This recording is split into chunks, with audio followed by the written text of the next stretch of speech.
10ാം ക്ലാസ്സിലെ ജിയോഗ്രഫിയിലെ ഒന്നാമത്തെ അധ്യായമാണ് ദിനാന്തരീക്ഷ സ്ഥിതിയും കാലാവസ്ഥയും. എന്താണ് ദിനാന്തരീക്ഷ സ്ഥിതി അഥവാ വെതർ? ഒരു നിശ്ചിത പ്രദേശത്ത് ഹ്രസ്വ കാലയളവിൽ അഥവാ കുറഞ്ഞ കാലയളവിൽ അല്ലെങ്കിൽ ചുരുങ്ങിയ കാലയളവിൽ അനുഭവപ്പെടുന്ന താപനില, അന്തരീക്ഷ മർദ്ദം, കാറ്റുകൾ, ആർദ്രത, വർഷണം തുടങ്ങിയ സാഹചര്യങ്ങളെയാണ് ദിനാന്തരീക്ഷ സ്ഥിതി എന്ന് വിശേഷിപ്പിക്കുന്നത്. അപ്പോൾ നമ്മൾ ശ്രദ്ധിക്കേണ്ട കാര്യം, ഒരു ചെറിയ പ്രദേശത്താണ്, അതുപോലെ ഹ്രസ്വ കാലയളവിലാണ് അഥവാ ചുരുങ്ങിയ കാലയളവിലാണ്. ചിലപ്പോൾ ഒരു ദിവസം അല്ലെങ്കിൽ 2 ദിവസം, അങ്ങനെ കുറഞ്ഞ ദിവസത്തിനാണ് ദിനാന്തരീക്ഷ സ്ഥിതി പറയുക. അപ്പോൾ ഇന്ന് റെഡ് അലർട്ടാണ്, ഇന്ന് നല്ല മഴയാണ്, അങ്ങനെ പറഞ്ഞാൽ അത് ദിനാന്തരീക്ഷ സ്ഥിതിയാണ്. ഇനി എന്തൊക്കെയാണ് ദിനാന്തരീക്ഷ ഘടകങ്ങൾ? താപനില, മർദ്ദം, കാറ്റ്, ആർദ്രത, വർഷണം തുടങ്ങിയവയാണ് ദിനാന്തരീക്ഷ ഘടകങ്ങൾ. ഈ ഘടകങ്ങളെക്കുറിച്ചാണ് നമ്മൾ ഈ അധ്യായത്തിൽ കൂടുതലായി പറയുന്നത്. ഇനി നമുക്ക് എന്താണ് കാലാവസ്ഥ എന്ന് നമുക്ക് നോക്കാം. ദിനാന്തരീക്ഷ സ്ഥിതിയും കാലാവസ്ഥയും തമ്മിൽ വ്യത്യാസമുണ്ട്. കാലാവസ്ഥ എന്താണെന്ന് നമുക്ക് നോക്കാം. കാലാവസ്ഥ എന്ന് പറഞ്ഞാൽ ഒരു വിശാലമായ ഭൂപ്രദേശത്ത് ദീർഘകാലമായി അനുഭവപ്പെടുന്ന സാഹചര്യങ്ങളുടെ ശരാശരിയാണ് കാലാവസ്ഥ. ദിനാന്തരീക്ഷ സ്ഥിതി എന്ന് പറഞ്ഞാൽ ചെറിയ പ്രദേശത്തായിരുന്നു, എന്നാൽ കാലാവസ്ഥ വലിയ പ്രദേശത്താണ്. അതുപോലെ ദിനാന്തരീക്ഷ സ്ഥിതി കുറഞ്ഞ കാലത്തായിരുന്നാൽ കാലാവസ്ഥ ദീർഘകാലമാണ്. അപ്പോൾ ഒരു വിശാല ഭൂപ്രദേശത്ത് ദീർഘകാലമായി അനുഭവപ്പെടുന്ന അവസ്ഥകളുടെ അല്ലെങ്കിൽ സാഹചര്യങ്ങളുടെ ശരാശരിയാണ് കാലാവസ്ഥ എന്ന് പറയുന്നത്. എങ്ങനെയാണ് കാലാവസ്ഥ കണക്കാക്കുന്നത്? 35-40 വർഷക്കാലത്തെ ദിനാവസ്ഥാ സാഹചര്യങ്ങൾ പരിഗണിച്ചാണ് കാലാവസ്ഥ നിർണ്ണയിക്കുന്നത്. 35-40 വർഷക്കാലം ഒരു പ്രദേശത്ത് എങ്ങനെയൊക്കെയാണ് പ്രകൃതി പ്രതിഭാസങ്ങൾ, എങ്ങനെയൊക്കെയാണ് അവസ്ഥകൾ, എന്തൊക്കെയാണ് അന്തരീക്ഷത്തിലെ സ്ഥിതികൾ എന്നൊക്കെ നോക്കിയിട്ടാണ് ഒരു നാട്ടിലെ, ഒരു പ്രദേശത്തെ അല്ലെങ്കിൽ ഒരു രാജ്യത്തെ അല്ലെങ്കിൽ ഒരു സംസ്ഥാനത്തെ കാലാവസ്ഥ കണക്കാക്കുന്നത്. അപ്പോൾ ഊട്ടിയിൽ തണുത്ത കാലാവസ്ഥയാണെന്ന് പറയുന്നത് കാലാവസ്ഥയുമായി ബന്ധപ്പെട്ടതാണ്. കുറേ കാലം നോക്കിയിട്ടാണ് ഊട്ടി ഒരു തണുത്ത പ്രദേശമാണെന്ന് പറയുന്നത്. രണ്ടാമത്തെ പോയിന്റ്, സസ്യ ജന്തുജാലങ്ങളെയും മനുഷ്യജീവിതത്തെയും കാലാവസ്ഥ സ്വാധീനിക്കാറുണ്ട്. സസ്യങ്ങളെയും ചെടികളെയും മനുഷ്യന്മാരെയും ഒക്കെ കാലാവസ്ഥ സ്വാധീനിക്കുന്നുണ്ട്. മനുഷ്യൻ്റെ നിറത്തെ കാലാവസ്ഥ സ്വാധീനിക്കാറുണ്ട്. ഓരോ ലോകത്തിൻ്റെ പല ഭാഗത്തും നമുക്കറിയാം പല നിറത്തിലുള്ള ആളുകളെ കാണാം. ആ നിറത്തിന് പിന്നിലൊക്കെ അവർ താമസിക്കുന്ന നാടിൻ്റെ കാലാവസ്ഥയ്ക്ക് സ്വാധീനമുണ്ട്. അതുപോലെ മനുഷ്യൻ്റെ ആഹാരക്രമം, മനുഷ്യൻ്റെ വസ്ത്രധാരണം, ഭവന നിർമ്മാണം, തൊഴിൽ, കൃഷി, മനുഷ്യൻ ഗതാഗതത്തിന് വേണ്ടി ആശ്രയിക്കുന്ന മാർഗങ്ങൾ, ഇതൊക്കെ കാലാവസ്ഥയുമായി ബന്ധപ്പെട്ടതാണ്. നമുക്കറിയാം തണുപ്പുള്ള നാട്ടിലെ ആളുകൾ ധരിക്കുന്ന വസ്ത്രമല്ല ചൂടുള്ള നാട്ടിലെ ആളുകൾ ധരിക്കുന്നത്. അതുപോലെ തണുപ്പുള്ള നാട്ടിലെ ഭവന നിർമ്മാണ രീതിയല്ല, വീട് നിർമ്മാണ രീതിയല്ല ചൂടുള്ള നാട്ടിലെ വീട് നിർമ്മാണ രീതി. അതുപോലെ തൊഴിൽ, തണുപ്പുള്ള നാട്ടിലെ തൊഴിലുകളല്ല, അതുപോലെ കൃഷിയല്ല ചൂടുള്ള നാട്ടിലൊക്കെ ഉണ്ടാവുക. അപ്പോൾ ഇതാണ് ദിനാന്തരീക്ഷ സ്ഥിതിയും കാലാവസ്ഥയും തമ്മിലുള്ള വ്യത്യാസം. ദിനാന്തരീക്ഷ സ്ഥിതി എന്ന് പറഞ്ഞാൽ കുറഞ്ഞ ദിവസങ്ങളിലേക്ക് കുറഞ്ഞ പ്രദേശത്ത് അനുഭവപ്പെടുന്ന അന്തരീക്ഷത്തിൻ്റെ അവസ്ഥയാണ്. എന്നാൽ കാലാവസ്ഥ ഒരു പ്രദേശത്ത് ദീർഘകാലമായി അനുഭവപ്പെടുന്ന അവസ്ഥയ്ക്കാണ് കാലാവസ്ഥ എന്ന് പറയുന്നത്. അന്തരീക്ഷ താപനില എന്ന് നമുക്ക് നോക്കാം. സൂര്യനാണ് ഭൂമിയുടെ പ്രധാന ഊർജ്ജ സ്രോതസ്സ്. ഭൂമി നിലനിൽക്കണമെങ്കിൽ സൂര്യൻ ആവശ്യമാണ്, സൂര്യപ്രകാശം ആവശ്യമാണ്. എങ്ങനെയാണ് സൂര്യനിൽ ഊർജ്ജമുണ്ടാകുന്നത്? സൂര്യനിൽ ഊർജ്ജമുണ്ടാകുന്ന പ്രക്രിയക്ക് പറയുന്ന പേരാണ് അണുസംയോജനം അഥവാ ന്യൂക്ലിയർ ഫ്യൂഷൻ. ഇനി പറയുന്ന അടുത്തൊരു പോയിൻ്റാണ് ഇൻസൊലേഷൻ എന്താണ്? സൂര്യനിൽ നിന്ന് ഭൂമിയുടെ ഉപരിതലത്തിൽ എത്തുന്ന സൂര്യൻ്റെ കിരണങ്ങളുടെ അളവാണ് ഇൻസൊലേഷൻ എന്ന് പറയുന്നത്. സൂര്യനിൽ നിന്നുള്ള ഈ കിരണങ്ങളുടെ ചെറിയ ഒരു ഭാഗം മാത്രമാണ് ഭൂമിയിലേക്ക് എത്തുന്നത്, ഭൂമിയുടെ മുകൾ ഭാഗത്തേക്ക് അഥവാ ഉപരിതലത്തിലേക്ക് എത്തുന്നത്. സൂര്യനിൽ നിന്ന് ഭൂമിയിലേക്ക് വരുന്ന ഈ കിരണങ്ങൾ, ഇതിൻ്റെ ഒരു ഭാഗം അന്തരീക്ഷ വസ്തുക്കളിൽ തട്ടി പ്രതിഫലിക്കാറുണ്ട്. കൂടാതെ മേഘങ്ങളും പൊടിപടലങ്ങളും ഒക്കെ ഈ സൂര്യപ്രകാശത്തെ ആഗിരണം ചെയ്യപ്പെടാറുമുണ്ട്. അതുകൊണ്ട് തന്നെ സൂര്യൻ്റെ ചൂട് കൊണ്ട് അന്തരീക്ഷം കാര്യമായി ചൂട് പിടിക്കാറില്ല. എന്നാൽ സൂര്യൻ്റെ കിരണങ്ങൾ ഭൂമിയുടെ ഉപരിതലത്തിലേക്ക്, ഭൂമിയുടെ മുകൾ ഭാഗത്തിലേക്ക്, മണ്ണും പാറയും മരങ്ങളും ഒക്കെയുള്ള ഭൂമിയുടെ ഉപരിതലത്തെ ചൂട് പിടിപ്പിക്കാറുണ്ട്.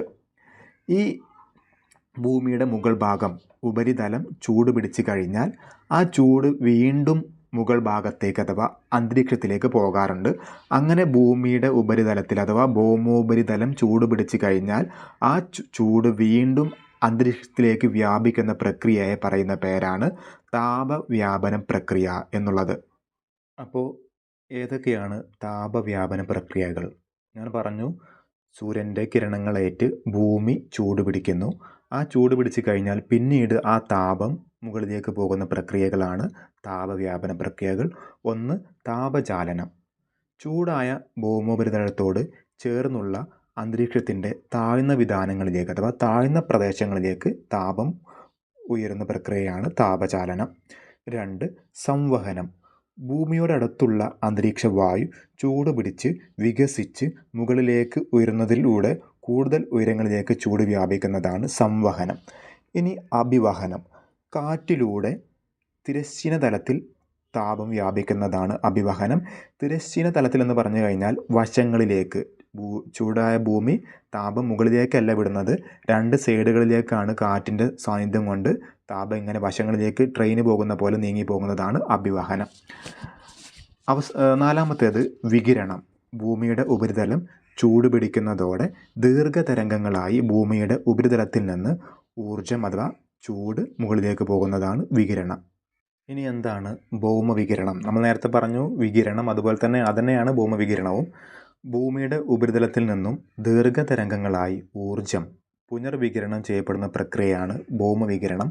പുനർവികിരണം എന്ന് പറഞ്ഞാൽ അവിടെ തട്ടി പ്രതിഫലിച്ച് പോവുക, വീണ്ടും കിരണങ്ങൾ ഇങ്ങനെ വിതരണം നടത്തുന്നതിനാണ് പുനർവികിരണം എന്ന് പറയാം. എന്താണ് അടുത്ത പോയിന്റ്? എന്താണ് ഹരിതഗൃഹപ്രഭാവം? ഭൗമവികിരണത്തെ അന്തരീക്ഷത്തിലെ കാർബൺ ഡൈ ഓക്സൈഡ് പോലുള്ള ഹരിതഗൃഹവാതകങ്ങൾ ആഗിരണം ചെയ്ത് അന്തരീക്ഷത്തെ ചൂട് പിടിക്കുന്ന പ്രക്രിയയാണ് ഹരിതഗൃഹ പ്രഭാവം. അപ്പോൾ നമ്മൾ പറഞ്ഞു ഭൗമവികിരണം എന്ന് പറഞ്ഞാൽ ഭൂമിയിൽ നിന്ന്, ഭൂമിയുടെ മുകൾ ഭാഗത്ത് നിന്ന് ചൂട് മുകളിലേക്ക് പോകുന്ന, താപം മുകളിലേക്ക് പോകുന്ന പ്രക്രിയയാണ്.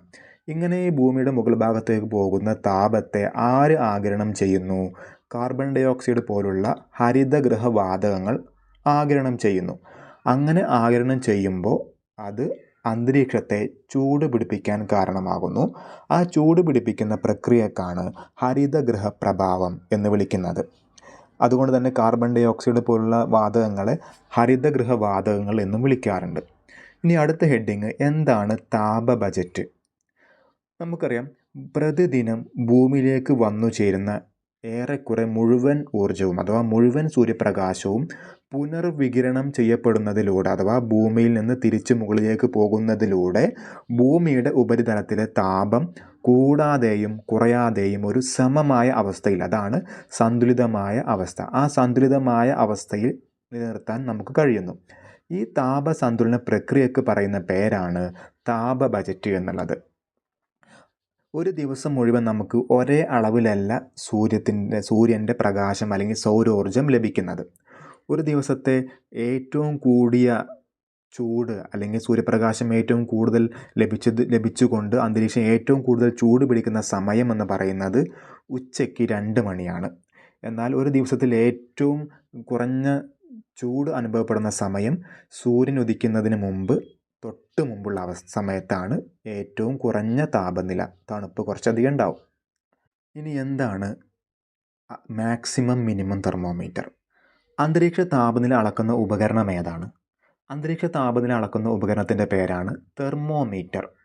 ഈ തെർമോമീറ്റർ 2 സാധാരണ തെർമോമീറ്ററുകളെ യു ആകൃതിയിലുള്ള ഒരു ഗ്ലാസ് ട്യൂബ് കൊണ്ട് യോജിപ്പിച്ച് തയ്യാറാക്കുന്ന പ്രത്യേകതരം ഒരു ഉപകരണമാണ് മാക്സിമം മിനിമം തെർമോമീറ്റർ.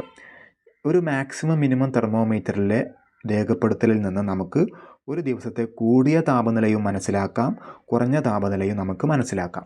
ഇനി നമ്മൾ നോക്കുന്നത് എങ്ങനെയാണ് ദൈനിക താപാന്തരം കണക്കാക്കുക, ദൈനിക ശരാശരി താപനില കണക്കാക്കുക എന്നുള്ള കാര്യമാണ്. അപ്പോൾ ദൈനിക താപാന്തരം എന്ന് പറഞ്ഞാൽ എന്താണ്? ദൈനിക താപാന്തരം ഒരു ദിവസത്തെ താപങ്ങൾ തമ്മിലുള്ള വ്യത്യാസം, അന്തരം. ഒരു ദിവസത്തെ കൂടിയ താപനിലയും കുറഞ്ഞ താപനിലയും തമ്മിലുള്ള വ്യത്യാസമാണ് ദൈനിക താപാന്തരം.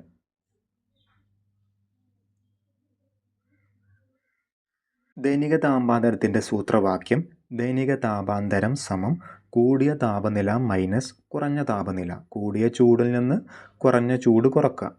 അടുത്ത സൂത്രവാക്യം എന്താണ് ദൈനിക ശരാശരി താപനില? ഒരു ദിവസത്തെ ശരാശരി താപനിലയെയാണ് ദൈനിക ശരാശരി താപനില എന്ന് വിളിക്കുന്നത്. അത് കാണാനുള്ള സൂത്രവാക്യം ദൈനിക ശരാശരി താപനില സമം കൂടിയ താപനില പ്ലസ് കുറഞ്ഞ താപനില ഹരിക്കണം 2. ഇനി എന്താണ് സമതാപരേഖകൾ, ഐസോതേംസ്? ഓരോ പ്രദേശത്തും രേഖപ്പെടുത്തുന്ന താപനിലയെ ഭൂപടങ്ങളിൽ അടയാളപ്പെടുത്തി ഒരേ താപനിലയുള്ള പ്രദേശങ്ങളെ തമ്മിൽ യോജിപ്പിച്ചുകൊണ്ട് വരയ്ക്കുന്ന സാങ്കല്പിക രേഖകളാണ് സമതാപരേഖകൾ. ചിത്രത്തിൽ നമുക്ക് കാണാൻ പറ്റും, ഒരുപാട് രേഖകൾ കാണുന്നുണ്ട്. ആ ഒരു രേഖ പോകുന്ന സ്ഥലങ്ങളെല്ലാം, ഓരോ രേഖയും പോകുന്ന സ്ഥലങ്ങളെല്ലാം ഒരേ താപനിലയാണ്, ഒരേ ചൂടാണ് അനുഭവപ്പെടുന്നത്. ഇങ്ങനെ ഒരേ ചൂട് അനുഭവപ്പെടുന്ന സ്ഥലങ്ങളെ ഭൂപടത്തിൽ അടയാളപ്പെടുത്തുന്ന സാങ്കല്പിക രേഖകളാണ് സമതാപരേഖകൾ. ചിത്രത്തിൽ മുകളിൽ 25 ഡിഗ്രി ചൂട് അനുഭവപ്പെടുന്ന ഒരു രേഖ കാണാം. ആ കറുത്ത വര പോകുന്ന സ്ഥലങ്ങളിലെല്ലാം 25 ഡിഗ്രിയിലാണ് ചൂടുണ്ടാവുക. അതേപോലെ മറ്റുള്ളതൊക്കെ അതുപോലെ നമുക്ക് മനസ്സിലാക്കാം. സമതാപരേഖകളെക്കുറിച്ചുള്ള മാപ്പ് നമ്മൾ കണ്ടു. അതിൽ നിന്ന് നമുക്ക് എന്താണ് മനസ്സിലായത്? ഭൂമിയിൽ എല്ലാ പ്രദേശത്തും ഒരേ താപനിലയല്ല അനുഭവപ്പെടുന്നത്. പല സ്ഥലങ്ങളിലും പല താപനിലയാണ് അനുഭവപ്പെടുന്നത്. ഇങ്ങനെ ഈ താപം അനുഭവപ്പെടുന്നതിൽ അഥവാ താപവിതരണത്തിൽ സ്ഥലകാല വ്യത്യാസങ്ങൾ കാണാൻ പറ്റും. പല സ്ഥലങ്ങളിലും പല കാലങ്ങളിലും പല തരത്തിലാണ് ചൂട്, പല അളവിലാണ് താപം അഥവാ ചൂട് അനുഭവപ്പെടുന്നത്. അപ്പോൾ ഈ ചൂടിനെ അല്ലെങ്കിൽ താപത്തിൻ്റെ വിതരണത്തെ സ്വാധീനിക്കുന്ന ഘടകങ്ങൾ ഏതൊക്കെയാണ്? പ്രധാനമായും താപത്തിൻ്റെ വിതരണത്തെ, താപത്തിൻ്റെ ഭൂമിയിലെ അളവിനെ സ്വാധീനിക്കുന്ന ഘടകങ്ങളാണ്: ഒന്ന്, അക്ഷാംശീയ സ്ഥാനം, ഭൂമിയുടെ അക്ഷാംശ സ്ഥാനം. അഥവാ നമുക്കറിയാം, ഭൂമിയുടെ പുറത്ത് നമ്മൾ ഒരുപാട് സാങ്കല്പിക രേഖകൾ വരയ്ക്കാറുണ്ട്. അങ്ങനെയുള്ള വശങ്ങളിലേക്ക് വരയ്ക്കുന്ന രേഖകളാണ് അക്ഷാംശ രേഖകൾ. ആ രേഖകളുടെ സമീപമുള്ള പ്രദേശങ്ങളിൽ ചൂട് അനുഭവപ്പെടുന്നതിൽ വ്യത്യാസം നമുക്ക് കാണാൻ പറ്റും. അതുപോലെ രണ്ടാമത്തേത് സമുദ്രനിരപ്പിൽ നിന്നുള്ള ഉയരം. 3, കരയും കടലും വ്യത്യസ്തമായി ചൂട് പിടിക്കുന്നത്. 4, സമുദ്രത്തിൽ നിന്നുള്ള അകലം. 5, സമുദ്രജല പ്രവാഹങ്ങൾ. അവസാനമായി ഭൂപ്രകൃതി. ഈ കാര്യങ്ങളൊക്കെ താപത്തിൻ്റെ, ഭൂമി ചൂടാവുന്നതിനെ സ്വാധീനിക്കുന്ന ഘടകങ്ങളാണ്. ഇതിന് ഓരോന്നിനെക്കുറിച്ച് നമുക്ക് വിശദമായി ഇനി പഠിക്കാം. അക്ഷാംശീയ സ്ഥാനത്തെക്കുറിച്ച് ആദ്യം പറയാം.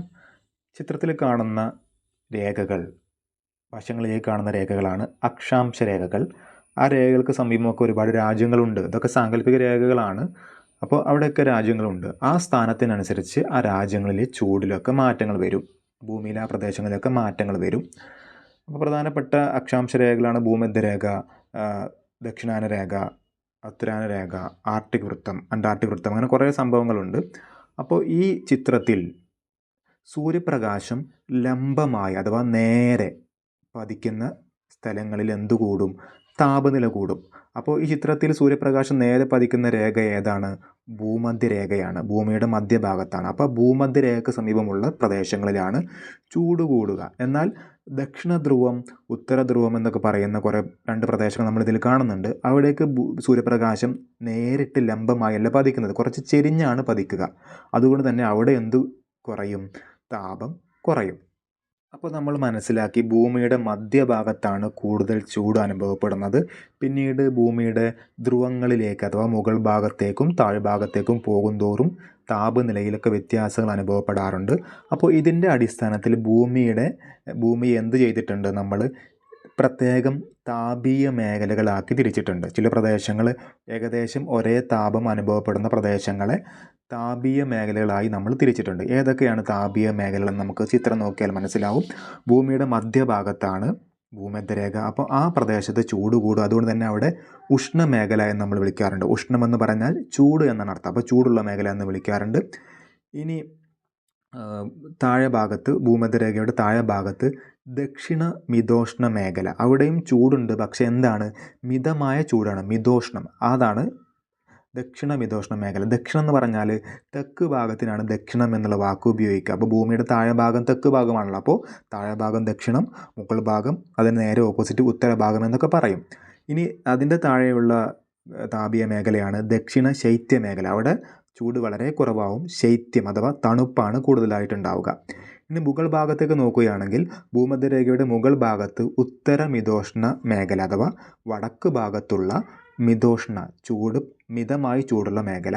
അതിൻ്റെ മുകളിൽ ഉത്തര ശൈത്യ മേഖല അഥവാ വടക്കു ഭാഗത്തുള്ള പിന്നെ തണുപ്പ് കൂടുതലുള്ള മേഖല. അപ്പോൾ ഈ ദക്ഷിണം ഉത്തരം എന്നൊക്കെ കേൾക്കുമ്പോൾ നിങ്ങൾ മനസ്സിലാക്കേണ്ടത് ദക്ഷിണം എന്ന വാക്ക് തെക്കിനെ സൂചിപ്പിക്കുന്നു, ഉത്തരം എന്നുള്ള വാക്ക് വടക്കിനെ സൂചിപ്പിക്കുന്നു എന്നൊക്കെയാണ് മനസ്സിലാക്കുന്നത്. ഇനി ഏതൊക്കെ താപീയ മേഖലകളാണ്, ഇതിൻ്റെ അളവ് എത്രയാണെന്നൊക്കെ നമുക്കിതിൽ നോക്കിയാൽ മനസ്സിലാവും. ഓരോ ഡിഗ്രി കൊടുത്തിട്ടുണ്ട്, 66 ഡിഗ്രി 23 ഡിഗ്രി ഒക്കെ കൊടുത്തിട്ടുണ്ട്. അതൊക്കെ നമുക്ക് നോക്കി മനസ്സിലാക്കാം. ഇനി ഭൂമിയിലെ ചൂട് സമുദ്രനിരപ്പിൽ നിന്നുള്ള ഉയരത്തിൻ്റെ അടിസ്ഥാനത്തിലും മാറ്റം വരാറുണ്ട്. സമുദ്രനിരപ്പിൽ നിന്നുള്ള ഉയരം കൂടുന്തോറും എന്തനുഭവപ്പെടും? ചൂട് കുറഞ്ഞു വരും. നമുക്കറിയാം, നമ്മൾ ഏതിൻ്റെയും ഉയരം പറയുമ്പോൾ സമുദ്രനിരപ്പാണ് കണക്കാക്കുക. സമുദ്രനിരപ്പിൽ നിന്ന് 1000 അടിയുള്ള മല, 2000 അടിയുള്ള മല എന്നൊക്കെ നമ്മൾ പറയാറുണ്ട്. അപ്പോൾ ഇങ്ങനെ സമുദ്രനിരപ്പിൽ നിന്ന് ഉയരം കൂടുന്തോറും മുകളിലേക്ക് പോകുന്തോറും ചൂട് കുറഞ്ഞു വരാറുണ്ട്. ഇങ്ങനെ ഓരോ കിലോമീറ്റർ സമുദ്രത്തിൻ്റെ നിരപ്പിൽ നിന്ന് 1 കിലോമീറ്റർ മുകളിലേക്ക് പോയി കഴിഞ്ഞാൽ 6.4 ഡിഗ്രി താപം കുറയാറുണ്ട്. ഇതിനെയാണ് ക്രമമായ താപനഷ്ട നിരക്ക് എന്ന് പറയുന്നത്. അപ്പോൾ 1 കിലോമീറ്റർ മുകളിലേക്ക് പോയി കഴിഞ്ഞാൽ 6.4 ഡിഗ്രി താപം കുറയും. 2 കിലോമീറ്റർ മുകളിലേക്ക് പോയി കഴിഞ്ഞാൽ 12.8 ഡിഗ്രി താപം കുറയും. അപ്പോൾ അങ്ങനെ മുകളിലേക്ക് പോകും തോറും എന്ത് ചെയ്യും? ചൂട് ഇങ്ങനെ കുറഞ്ഞു വരികയും തണുപ്പ് കൂടി വരികയും ചെയ്യും. അപ്പോൾ ചിത്രത്തിൽ നമുക്കൊരു പർവ്വതം കാണുന്നുണ്ട്. ആ പർവ്വതത്തിൻ്റെ താഴെ ഭാഗത്ത് എന്താണ്?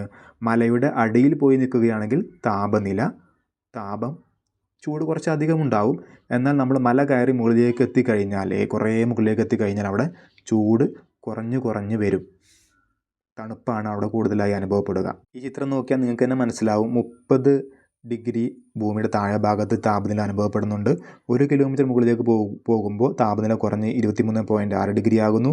വീണ്ടും 1 കിലോമീറ്റർ കൂടി പോയി കഴിഞ്ഞാൽ 17.2 ഡിഗ്രി ആകുന്നു. അങ്ങനെ മുകളിലേക്ക് പോകും തോറും താപനില കുറഞ്ഞു വരുന്നു. നമുക്ക് ചിത്രം നോക്കി മനസ്സിലാക്കാം. അപ്പോൾ നിങ്ങളോട് ആരെങ്കിലും ചോദിക്കുകയാണ്, എന്തുകൊണ്ടാണ് ഊട്ടിയിലും മൂന്നാറിലും കൊടൈക്കനാലിലും ഒക്കെ കുറഞ്ഞ താപം അല്ലെങ്കിൽ തണുപ്പ് കൂടുതൽ അനുഭവപ്പെടാൻ കാരണം? അതിൻ്റെ ഉത്തരം സിമ്പിളാണ്. ഊട്ടിയും കൊടൈക്കനാലും മൂന്നാറൊക്കെ ഉയർന്ന പ്രദേശങ്ങളാണ്. അപ്പോൾ സമുദ്രത്തിൻ്റെ ലെവലിൽ നിന്ന്, സമുദ്രത്തിൻ്റെ ഉപരിതലത്തിൽ നിന്ന് മുകളിലേക്ക് ഓരോ കിലോമീറ്റർ പോകും തോറും താപനില കുറഞ്ഞു വരാറുണ്ട്. അതുകൊണ്ടാണ് ഉയരം കൂടുന്തോറും ഊട്ടി മൂന്നാറൊക്കെ ഉയരത്തിലായതുകൊണ്ട് മുകളിലേക്ക് പോകും തോറും താപനില കുറഞ്ഞു വരുന്നത്, തണുപ്പ് അനുഭവപ്പെടുന്നത്. അങ്ങനെ പറഞ്ഞാൽ മതി. താപവിതരണത്തെ സ്വാധീനിക്കുന്ന മറ്റൊരു ഘടകമാണ് കരയും കടലും വ്യത്യസ്തമായി ചൂടുപിടിക്കുന്നത്. നമുക്കറിയാം, സമുദ്രം വളരെ സാവധാനം മാത്രമാണ് ചൂടുപിടിക്കുക. എന്നാൽ ഭൂമി സമുദ്രത്തെക്കാളും കടലിനേക്കാളും പെട്ടെന്ന് ചൂടുപിടിക്കുന്നു, പെട്ടെന്ന് തണുക്കുകയും ചെയ്യുന്നു. അതുകൊണ്ട് തന്നെ സമുദ്രത്തെ അപേക്ഷിച്ച് കരഭാഗങ്ങളിൽ ചൂടുകാലത്ത് അന്തരീക്ഷ താപം വളരെ കൂടുതലായിരിക്കും. സമുദ്രത്തെ അപേക്ഷിച്ച് കരയിൽ ഉഷ്ണകാലത്ത് അഥവാ ചൂടുകാലത്ത് താപം കൂടുതലായിരിക്കും. അതുപോലെ ശൈത്യകാലത്ത്, തണുപ്പുള്ള കാലത്ത് താപം വളരെ കുറവുമായിരിക്കും. കാരണം ഭൂമി വളരെ കരഭാഗങ്ങൾ വെള്ളത്തെ അപേക്ഷിച്ച് അഥവാ സമുദ്രത്തെ അപേക്ഷിച്ച് പെട്ടെന്ന് കരഭാഗം ചൂടുപിടിക്കും, പെട്ടെന്ന് തണുക്കുകയും ചെയ്യും. എന്നാൽ സമുദ്രം തണുക്കാനും ചൂടാകാനൊക്കെ ഒരുപാട് സമയമെടുക്കും. അന്തരീക്ഷത്തിലെ താപനിലയെ സ്വാധീനിക്കുന്ന മറ്റൊരു ഘടകമാണ് സമുദ്രത്തിൽ നിന്നുള്ള അകലം. സമുദ്രത്തിൻ്റെ അടുത്തു നിന്ന് അകലും തോറും എന്ത് കൂടും? ചൂട് കൂടും. കാരണം സമുദ്ര തീര പ്രദേശങ്ങൾ അഥവാ സമുദ്രത്തോടടുത്തുള്ള പ്രദേശങ്ങളിൽ കടലിൽ നിന്നും കരയിലേക്ക് തിരിച്ചൊക്കെ കാറ്റുകൾ വീശാറുണ്ട്. ഇങ്ങനെ കാറ്റുകൾ വീശുന്നത് കൊണ്ട് സമുദ്രത്തോട് അടുത്തുള്ള പ്രദേശങ്ങളിലൊക്കെ ചൂട് ഏകദേശം മിതമായി, ഏറെ കൂടാതെയും വളരെ കുറയാതെയൊക്കെ ഇങ്ങനെ നിലനിൽക്കും. എന്നാൽ സമുദ്രത്തിൽ നിന്ന് അകലും തോറും, സമുദ്രത്തിൽ നിന്ന് കുറേ ദൂരെയുള്ള പ്രദേശമാണെങ്കിൽ ആ പ്രദേശത്തേക്ക് ഈ കാറ്റുകളൊന്നും വല്ലാതെ എത്തില്ല. അപ്പോൾ അവിടെ എന്താവും? സമുദ്രത്തിൽ നിന്ന് അടിക്കുന്ന ഈ കാറ്റുകളൊന്നും ഇല്ലാത്തത് കൊണ്ട്, സമുദ്രത്തിൽ നിന്ന് വളരെ ദൂരെയുള്ള പ്രദേശങ്ങളിൽ പിന്നെ പകൽ സമയങ്ങളിൽ താപം വളരെ കൂടും, രാത്രി ചൂട് വളരെ കുറയുകയും ചെയ്യും. അപ്പോൾ ചിത്രത്തിൽ 2 സ്ഥലങ്ങളുണ്ട്, എ ബി എന്ന് പറയുന്ന സ്ഥലങ്ങളുണ്ട്. എയിലാണോ ബിയിലാണോ ദൈനിക താപാന്തരം കൂടുതൽ അഥവാ എന്നുള്ളൊരു ചോദ്യമുണ്ട്. ദൈനിക താപാന്തരം എന്ന് പറഞ്ഞാൽ കൂടിയ ചൂടും കുറഞ്ഞ ചൂടും തമ്മിലുള്ള വ്യത്യാസമാണ്. അപ്പോൾ ഇതിൽ എയിലാണോ ബിയിലാണോ കൂടുതലായി ചൂട് കൂടുകയും കുറയുകയൊക്കെ ചെയ്യുന്നതെന്നാണ് ചോദ്യം. അപ്പോൾ നമുക്ക് ഉത്തരം ബി ആണ്. അങ്ങനെ പറയാൻ കാരണം എ എന്നുള്ള പ്രദേശം സമുദ്രത്തോടടുത്തായതുകൊണ്ട് അവിടെ കാറ്റുകളുടെ സാന്നിധ്യം കൊണ്ട് ചൂട് ഏകദേശം മിതമായി നിലനിൽക്കും. അതുകൊണ്ട് തന്നെ കൂടിയ ചൂടും കുറഞ്ഞ ചൂടും തമ്മിൽ വലിയ വ്യത്യാസമൊന്നും ഉണ്ടാവില്ല. എന്നാൽ ബി എന്ന് പറയുന്ന പ്രദേശം സമുദ്രത്തിൽ നിന്ന് വളരെ അകലെയായതിനാൽ പകൽ സമയത്ത് അവിടേക്ക് കാറ്റൊന്നും വല്ലാതെ എത്തില്ല. അപ്പോൾ അവിടെ പകൽ സമയത്ത് ചൂട് വളരെയധികം കൂടുതലാവും. എന്നാൽ രാത്രിയാവുമ്പോൾ അവിടെ എന്ത് ചെയ്യും, ഭൂമി തണുക്കുന്നത് കൊണ്ട് അവിടെ തണുപ്പും കൂടും. അപ്പോൾ അവിടെയുള്ള ചൂടും തണുപ്പും തമ്മിൽ ഭയങ്കര വ്യത്യാസമുണ്ടാകും. അപ്പോൾ ബിയിലാണ് ദൈനിക താപാന്തരം കൂടുതൽ. അപ്പോൾ നമ്മളോട് ആരെങ്കിലും ചോദിക്കുകയാണ് എന്തുകൊണ്ടാണ് കേരളത്തിൽ പൊതുവെ ഒരു മിതമായ ഒരു ആവറേജ് ചൂട് അനുഭവപ്പെടുന്നത്, അതിന് കാരണം എന്താണ്? കേരളത്തിന് സമീപം സമുദ്രമുണ്ട്. കേരളത്തിൻ്റെ ഒരു വശം മൊത്തം കടലാണ്. അതുകൊണ്ട് ആ കടലിൽ നിന്ന് വീശുന്ന കാറ്റുകളൊക്കെ ചെറിയ ഒരു സ്വാധീനം കൊണ്ടാണ് കേരളത്തിൽ ഭയങ്കര ചൂടും ഭയങ്കര തണുപ്പും ഒന്നും അനുഭവപ്പെടാത്തത്. അന്തരീക്ഷ താപനിലയെ സ്വാധീനിക്കുന്ന മറ്റൊരു ഘടകമാണ് സമുദ്രജല പ്രവാഹങ്ങൾ. സമുദ്രജലത്തിനകത്തുകൂടി പലതരം വെള്ളം, ചൂടുവെള്ളവും തണുത്ത വെള്ളമൊക്കെ ഒഴുകുന്നുണ്ട്. അതിനെയാണ് സമുദ്രജല പ്രവാഹങ്ങൾ എന്ന് പറയുന്നത്. ചൂടുവെള്ളം ഒഴുകുന്നതിന് ഉഷ്ണജല പ്രവാഹങ്ങൾ എന്നും തണുത്ത ജലം ഒഴുകുന്നതിന് ശീതജല പ്രവാഹങ്ങൾ എന്ന് വിളിക്കാറുണ്ട്. ഇങ്ങനെ ഉഷ്ണജല പ്രവാഹങ്ങളും ശീതജല പ്രവാഹങ്ങളും കടന്നു പോകുന്ന തീരപ്രദേശങ്ങളിൽ അന്തരീക്ഷ താപനില യഥാക്രമം കൂടുകയും കുറയുകയൊക്കെ ചെയ്യാറുണ്ട്. അപ്പോൾ ഉഷ്ണജല പ്രവാഹമായ ഉത്തര അറ്റ്ലാന്റിക് പ്രവാഹം, ഒരു പ്രവാഹത്തിൻ്റെ പേരാണ്. പ്രവാഹത്തിന് നമ്മൾ പല പേരുകളും വിളിക്കാറുണ്ട്. അങ്ങനെ ഒരു പ്രവാഹമാണ് ഉത്തര അറ്റ്ലാന്റിക് പ്രവാഹം. ഈ പ്രവാഹം യൂറോപ്പിൻ്റെ പടിഞ്ഞാറൻ പ്രദേശങ്ങൾക്ക്, ഇത് ചൂടുള്ള പ്രവാഹമായതുകൊണ്ട് യൂറോപ്പിൻ്റെ പടിഞ്ഞാറൻ പ്രദേശങ്ങൾക്ക് തണുപ്പ് അനുഭവപ്പെടാതെ അവരെ തണുപ്പിൽ നിന്ന് ആശ്വാസം നൽകുന്നു. എന്നാൽ അതേപോലെ അതേ സ്ഥലത്ത് അതേ അക്ഷാംശത്തിൽ സ്ഥിതി ചെയ്യുന്ന കാനഡയുടെ വടക്കു കിഴക്കൻ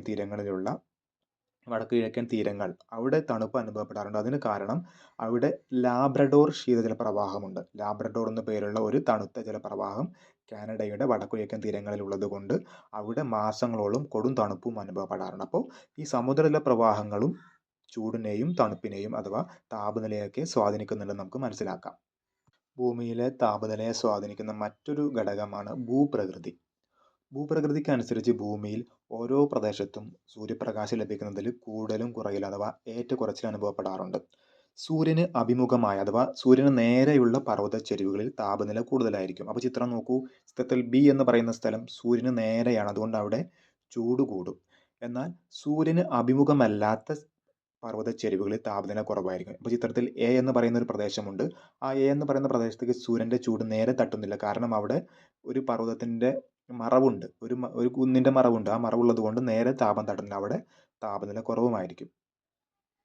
ബിയിൽ ഒരാൾ പോയി നിൽക്കുകയാണ്, അയാൾക്ക് ചൂട് കൂടുതലായി അനുഭവപ്പെടും. എന്നാൽ എയിൽ വന്ന് നിന്നാൽ അവിടെ മറ്റ് മറവുള്ളത് കൊണ്ട്, പർവ്വതത്തിൻ്റെ ഉയരം മറവായുള്ളത് കൊണ്ട് അവിടെ ചൂട് കുറവായിരിക്കും. ഇത്രയും നേരം നമ്മൾ പറഞ്ഞത് താപനിലയെ സ്വാധീനിക്കുന്ന ഘടകങ്ങളെക്കുറിച്ചാണ്. ഇനി പറയുന്നത് അന്തരീക്ഷ മർദ്ദം എന്താണ്, അന്തരീക്ഷ മർദ്ദത്തെ സ്വാധീനിക്കുന്ന ഘടകങ്ങൾ എന്തെല്ലാമാണ് എന്നൊക്കെയാണ്. അന്തരീക്ഷ മർദ്ദം, അറ്റ്മോസ്ഫിയറിക് പ്രഷർ എന്ന് പറഞ്ഞാൽ അന്തരീക്ഷ വായു ഭൗമോപരിതലത്തിൽ ചെലുത്തുന്ന ഭാരമാണ് അന്തരീക്ഷ മർദ്ദം. എല്ലാ വസ്തുക്കൾക്കും ഭാരമുണ്ട്, അതുപോലെ അന്തരീക്ഷ വായുവിനും ഭാരമുണ്ട്. അപ്പോൾ അന്തരീക്ഷ വായുവിന് ഭൗമോപരിതലത്തിലുള്ള ഭാരത്തെയാണ് നമ്മൾ അന്തരീക്ഷ മർദ്ദം എന്ന് പറയുന്നത്. അന്തരീക്ഷ മർദ്ദം അളക്കുന്ന ഉപകരണമാണ് barometer. Mercury barometer, aneroid barometer തുടങ്ങി വിവിധതരം ബാരോമീറ്ററുകളുണ്ട്. മെർക്കുറി ബാരോമീറ്ററിൽ ഭൂമിയുടെ ഉപരിതലത്തിലെ ശരാശരി അന്തരീക്ഷ മർദ്ദം 76 സെൻറ്റിമീറ്റർ ആയി രേഖപ്പെടുത്തി വെച്ചിട്ടുണ്ട്. അന്തരീക്ഷ മർദ്ദം രേഖപ്പെടുത്തുന്നത് സാധാരണയായി മില്ലി ബാർ, അതുപോലെ ഹെക്ടോ പാസ്കൽ എന്നീ ഏകകങ്ങളിലാണ്.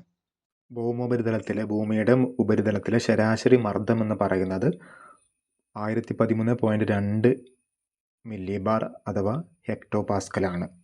ഇനി അന്തരീക്ഷ മർദ്ദത്തെ സ്വാധീനിക്കുന്ന ഘടകങ്ങൾ ഏതെല്ലാം? 3 ഘടകങ്ങളാണ് പറയുന്നത്. ഒന്ന് അന്തരീക്ഷ താപനില, മറ്റൊന്ന് സമുദ്രനിരപ്പിൽ നിന്നുള്ള ഉയരം, മറ്റൊന്ന് അന്തരീക്ഷ വായുവിലെ ജലാംശം. ഇനി അന്തരീക്ഷ താപനിലയെ കുറിച്ച് നമുക്ക് പറയാം. താപനില കൂടുമ്പോൾ മർദ്ദം കുറയുന്നു, താപനില കുറയുമ്പോൾ മർദ്ദം കൂടുന്നു. ഇങ്ങനെയാണ് മർദ്ദവും താപനിലയും തമ്മിലുള്ള ബന്ധം. ഇനി അന്തരീക്ഷ വായു ചൂട് പിടിച്ച് വികസിക്കുകയും ഭാരം കുറഞ്ഞ് വീഴുകയും ചെയ്യുന്നു. ഇപ്രകാരം ന്യൂനമർദ്ദ മേഖലകൾ രൂപപ്പെടുന്നു. ന്യൂനമർദ്ദ മേഖല എന്ന് പറഞ്ഞാൽ മർദ്ദം കുറഞ്ഞ മേഖലക്കാണ് ന്യൂനമർദ്ദ മേഖല എന്ന് പറയുന്നത്. എന്നാൽ മർദ്ദം കൂടിയ മേഖലക്കാണ് ഉച്ചമർദ്ദ മേഖല എന്ന് പറയുന്നത്. അപ്പോൾ ഇത്തരത്തിൽ ഉയരുന്ന വായു ക്രമേണ തണുത്ത് കൂടിച്ചേർന്ന് അഥവാ സങ്കോചിച്ച് താഴേക്കിറങ്ങുന്നു. അങ്ങനെ താഴേക്കിറങ്ങുന്ന പ്രദേശങ്ങളിൽ ഉച്ചമർദ്ദ മേഖലകൾ അഥവാ മർദ്ദം കൂടുതലായി നമുക്ക് അനുഭവപ്പെടുന്നു.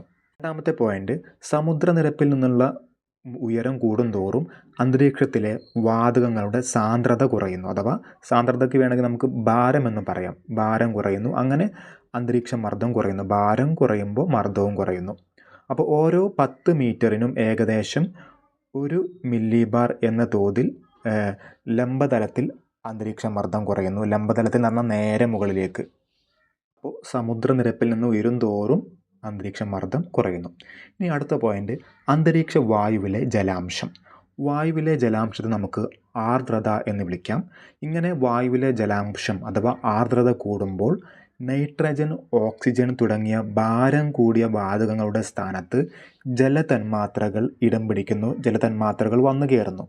ഇങ്ങനെ ജലതന്മാത്രകൾക്ക് ഭാരം കുറവായതിനാൽ അവിടെ അന്തരീക്ഷ മർദ്ദം കുറയുന്നു. അഥവാ ആർദ്രതയും അന്തരീക്ഷ മർദ്ദവും, ആർദ്രത കൂടുമ്പോൾ അന്തരീക്ഷ മർദ്ദം കുറയുന്നു. അപ്പോൾ ഇവിടെ കാണാം, വരണ്ട വായുവിനെ അപേക്ഷിച്ച് ആർദ്രവായുവിൽ അന്തരീക്ഷ മർദ്ദം കുറവായിരിക്കും. അങ്ങനെ പറഞ്ഞാൽ വരണ്ട വായു എന്ന് ഇവിടെ ഉദ്ദേശിക്കുന്നത് ജലാംശമില്ലാത്ത വായു. ജലാംശമില്ലാത്ത വായുവിനെ അപേക്ഷിച്ച് ആർദ്രവായുവിൽ അഥവാ ജലാംശമുള്ള വായുവിൽ അന്തരീക്ഷ മർദ്ദം കുറയും. വരണ്ട വായുവിൽ അന്തരീക്ഷ മർദ്ദം കൂടും എന്നാണ് ഇവിടെ ഉദ്ദേശിക്കുന്നത്. നമുക്കൊരു ചോദ്യമുണ്ട്, തീരപ്രദേശങ്ങളിൽ എന്തുകൊണ്ടാണ് അന്തരീക്ഷ മർദ്ദം കുറയുന്നത്? അതിന് കാരണം എന്താണ്?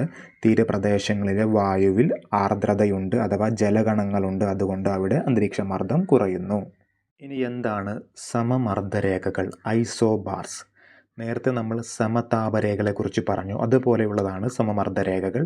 ഓരോ പ്രദേശത്തും രേഖപ്പെടുത്തുന്ന അന്തരീക്ഷ മർദ്ദത്തെ ഭൂപടങ്ങളിൽ അടയാളപ്പെടുത്തിക്കൊണ്ട് ഒരേ മർദ്ദമുള്ള പ്രദേശങ്ങളെ തമ്മിൽ യോജിപ്പിച്ചുകൊണ്ട് വരയ്ക്കുന്ന സാങ്കല്പിക രേഖകളാണ് സമമർദ്ദരേഖകൾ. ചിത്രം നോക്കിയാൽ നമുക്ക് മനസ്സിലാകും. ആ കറുത്ത ലൈന് പോകുന്ന സ്ഥലങ്ങളിലെല്ലാം ഒരേ മർദ്ദമാണ് ഉണ്ടായിരിക്കുക. മറ്റൊരു പോയിൻ്റാണ്, എന്താണ് ആഗോള മർദ്ദമേഖലകൾ, ഗ്ലോബൽ പ്രഷർ ബെൽറ്റ്സ്? ചില പ്രത്യേക അക്ഷാംശ മേഖലകൾ കേന്ദ്രീകരിച്ചുകൊണ്ട് പ്രത്യേക മർദ്ദമേഖലകൾ നമ്മൾ രൂപപ്പെടുത്തിയിട്ടുണ്ട്. അതാണ് ആഗോള മർദ്ദമേഖലകൾ. ഭൂമിയെ മൊത്തത്തിൽ പ്രത്യേക മർദ്ദമേഖലകളാക്കി തരംതിരിച്ചിരിക്കുന്നു. അതാണ് ആഗോള മർദ്ദമേഖലകൾ. ഇനി നമുക്ക് ആഗോള മർദ്ദമേഖലകൾ കാണാം. ചിത്രത്തിൽ നോക്കിയാൽ മനസ്സിലാകും, ഓരോ പ്രദേശത്തെയും ഓരോ മർദ്ദമേഖലകളായി പേരിട്ട് നൽകിയിട്ടുണ്ട്. മധ്യഭാഗത്ത് മധ്യരേഖ ന്യൂനമർദ്ദ മേഖല. ന്യൂനമർദ്ദം എന്ന് പറഞ്ഞാൽ ഞാൻ പറഞ്ഞു, മർദ്ദം കുറവിനാണ് ന്യൂനം എന്ന വാക്ക് ഉപയോഗിക്കുക. അപ്പോൾ മധ്യരേഖ ന്യൂനമർദ്ദ മേഖലയിൽ മർദ്ദം കുറവായിരിക്കും.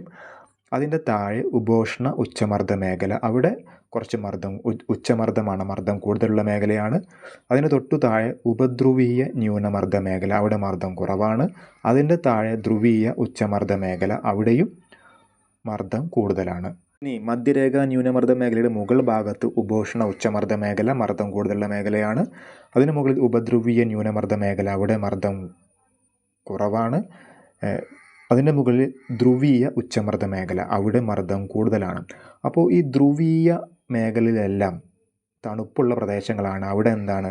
മർദ്ദം കൂടുതലാണ്. അങ്ങനെ മർദ്ദം കൂടാൻ കാരണം ഞാൻ പറഞ്ഞു, ചൂട് കൂടുമ്പോൾ മർദ്ദം കുറയും, തണുപ്പ് കൂടുമ്പോൾ മർദ്ദം കൂടും. അതുകൊണ്ടാണ് ധ്രുവപ്രദേശങ്ങളിൽ, ധ്രുവീയ മേഖലകളിൽ മർദ്ദം കൂടാൻ കാരണം.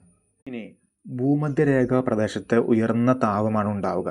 സൂര്യൻ്റെ പ്രകാശം ഭൂമധ്യരേഖയിൽ നേരിട്ട് പതിക്കുന്നത് കൊണ്ട് അവിടെ ചൂട് വളരെ കൂടും. അതുകൊണ്ട് ആ ചൂട് കൊണ്ട് വായു ചൂടായി വികസിച്ചുയരുന്നതാണ് ഭൂമധ്യരേഖ ന്യൂനമർദ്ദ മേഖല രൂപം കൊള്ളാൻ കാരണം. ഇവിടെ ലംബദിശയിലാണ്, നേരെ മുകളിലേക്കാണ് വായു പ്രവഹിക്കുന്നത്. ഇവിടെ കാറ്റുകൾ വീശാറില്ല. കാറ്റുകൾ ഇല്ലാത്ത മേഖല എന്ന അർത്ഥത്തിൽ ഇവിടെ മർദ്ദമേഖല, ഈ മർദ്ദമേഖലയെ നിർവാത മേഖല എന്ന് വിളിക്കാറുണ്ട്. കാറ്റുകളില്ലാത്ത മേഖല ആയതുകൊണ്ട് ഭൂമധ്യരേഖ ന്യൂനമർദ്ദ മേഖലയെ നിർവാത മേഖല, കാറ്റുകളില്ലാത്ത മേഖല എന്ന് വിളിക്കാറുണ്ട്. അടുത്ത പോയിന്റ്, മധ്യരേഖയിലേതിന് വിപരീത അന്തരീക്ഷ സാഹചര്യമാണ് ധ്രുവപ്രദേശങ്ങൾ അഥവാ ധ്രുവങ്ങളിലുള്ളത്, ഭൂമിയുടെ മുകൾ ഭാഗത്തും താഴ്ഭാഗത്തും. അവിടെ വായു തണുത്ത് സങ്കോചിച്ച് അഥവാ കൂടിച്ചേർന്ന് താഴ്ന്നിറങ്ങുന്നു. അങ്ങനെ അവിടെ ഉച്ചമർദ്ദം, ധ്രുവീയ ഉച്ചമർദ്ദ മേഖലകൾ രൂപപ്പെടുന്നു അഥവാ മർദ്ദം കൂടിയ പ്രദേശങ്ങൾ രൂപപ്പെടുന്നു. അടുത്തൊരു പോയിന്റ്, മധ്യരേഖാ പ്രദേശത്തു നിന്നും വികസിച്ചുയരുന്ന വായു ഉയർന്ന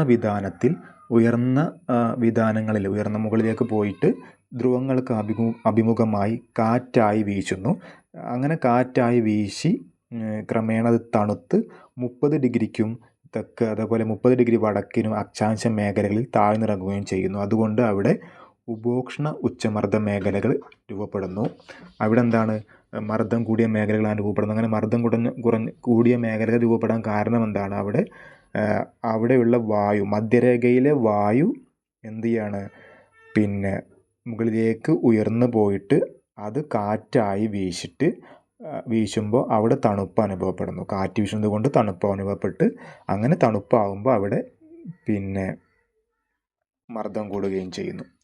ഇനി അടുത്ത പോയിന്റ്, ഏതാണ്ട് 60 ഡിഗ്രി തെക്കും 60 ഡിഗ്രി വടക്കും അക്ഷാംശ മേഖലകളിൽ പൊതുവെ താപനില കുറവാണ്.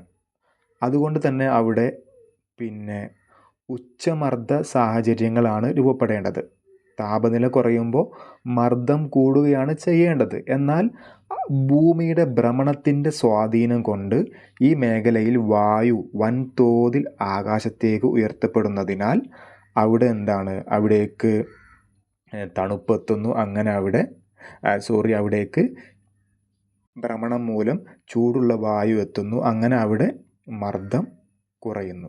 ചൂട് കൂടുമ്പോൾ മർദ്ദം കുറയുന്നു. അങ്ങനെ ഉപധ്രുവീയ ന്യൂനമർദ്ദ മേഖലകൾ രൂപപ്പെടുന്നു.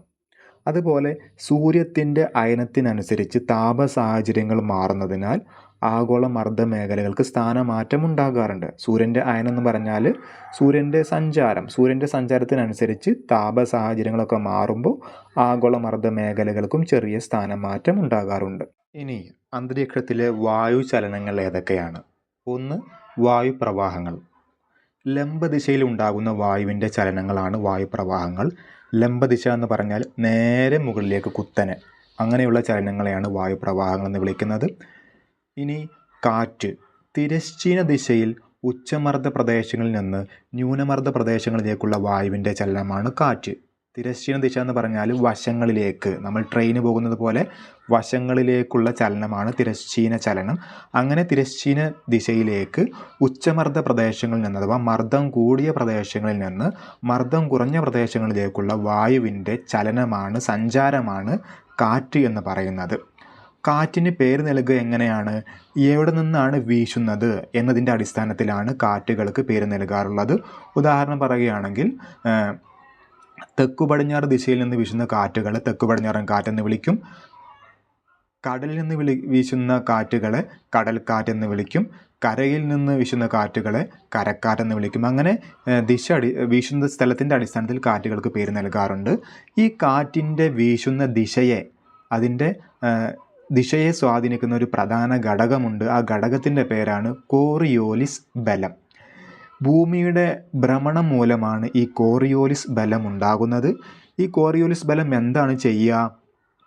കോറിയോലിസ് ബലം മൂലം അല്ലെങ്കിൽ കോറിയോലിസ് പ്രഭാവം മൂലം ഉത്തരാർദ്ധഗോളത്തിൽ ഭൂമിക്ക് 2 ഗോളങ്ങളുണ്ട്. ഭൂമിയെ 2 ഗോളങ്ങളാക്കി അർദ്ധഗോളങ്ങളാക്കി നമ്മൾ തിരിക്കാറുണ്ട്. ഏതൊക്കെ? ഉത്തരാർദ്ധഗോളം, ദക്ഷിണാർദ്ധഗോളം. അങ്ങനെ ഈ കോറിയോലിസ് പ്രഭാവം മൂലം ഉത്തരാർദ്ധഗോളത്തിൽ വീശുന്ന കാറ്റുകൾ സഞ്ചരിക്കേണ്ട ദിശയുടെ വലത്തോട്ടും ദക്ഷിണാർദ്ധഗോളത്തിൽ വീശുന്ന കാറ്റുകൾ സഞ്ചാര ദിശയുടെ ഇടത്തോട്ടും വ്യതിചലിക്കുന്നു. അഥവാ ഇപ്പോൾ ഉത്തരാർദ്ധഗോളത്തിൽ കാറ്റ് ഇങ്ങനെ വീശിക്കൊണ്ടിരിക്കുകയാണ്. കാറ്റിന് പോകാനൊരു ദിശയുണ്ട്. പക്ഷേ ആ ദിശയിലേക്ക് കാറ്റിനെ പോകാൻ സമ്മതിക്കാതെ കോറിയോലിസ് ബലം എന്തു ചെയ്യും? കാറ്റ് പോകുന്ന ദിശയ്ക്ക് വലത്തോട്ട് തിരിക്കുന്നു. ദക്ഷിണാർദ്ധഗോളത്തിലാകുമ്പോൾ കോറിയോലിസ് ബലം എന്ത് ചെയ്യുന്നു? കാറ്റിനെ അത് പോകേണ്ട ദിശയുടെ ഇടത്തോട്ടും തിരിക്കുന്നു. അങ്ങനെയുള്ളൊരു സംഭവമാണ്, അങ്ങനെയുള്ളൊരു പ്രഭാവമാണ്, ബലമാണ് കോറിയോലിസ് പ്രഭാവം. കാറ്റിൻ്റെ ദിശ മാറ്റുന്ന വിരുദ്ധനാണ് കോറിയോലിസ് പ്രഭാവം. ഇനി വേറൊരു കാര്യം പറയുകയാണെങ്കിൽ ഇന്ത്യയിൽ മൺസൂൺ കാറ്റുകളുണ്ട്. ആ മൺസൂൺ കാറ്റുകൾക്ക് പേര് കൊടുത്തിട്ടുള്ളതും ദിശയെ അടിസ്ഥാനമാക്കിയാണ്. ഇന്ത്യയിലെ പ്രധാനപ്പെട്ട മൺസൂൺ കാറ്റുകളാണ് തെക്കു പടിഞ്ഞാറൻ മൺസൂൺ കാറ്റ്, അതേപോലെ വടക്കു കിഴക്കൻ മൺസൂൺ കാറ്റ്. കോറിയോലിസ് ബലം കാണിക്കുന്ന ചിത്രം സ്ക്രീനിൽ കാണുന്നുണ്ട്.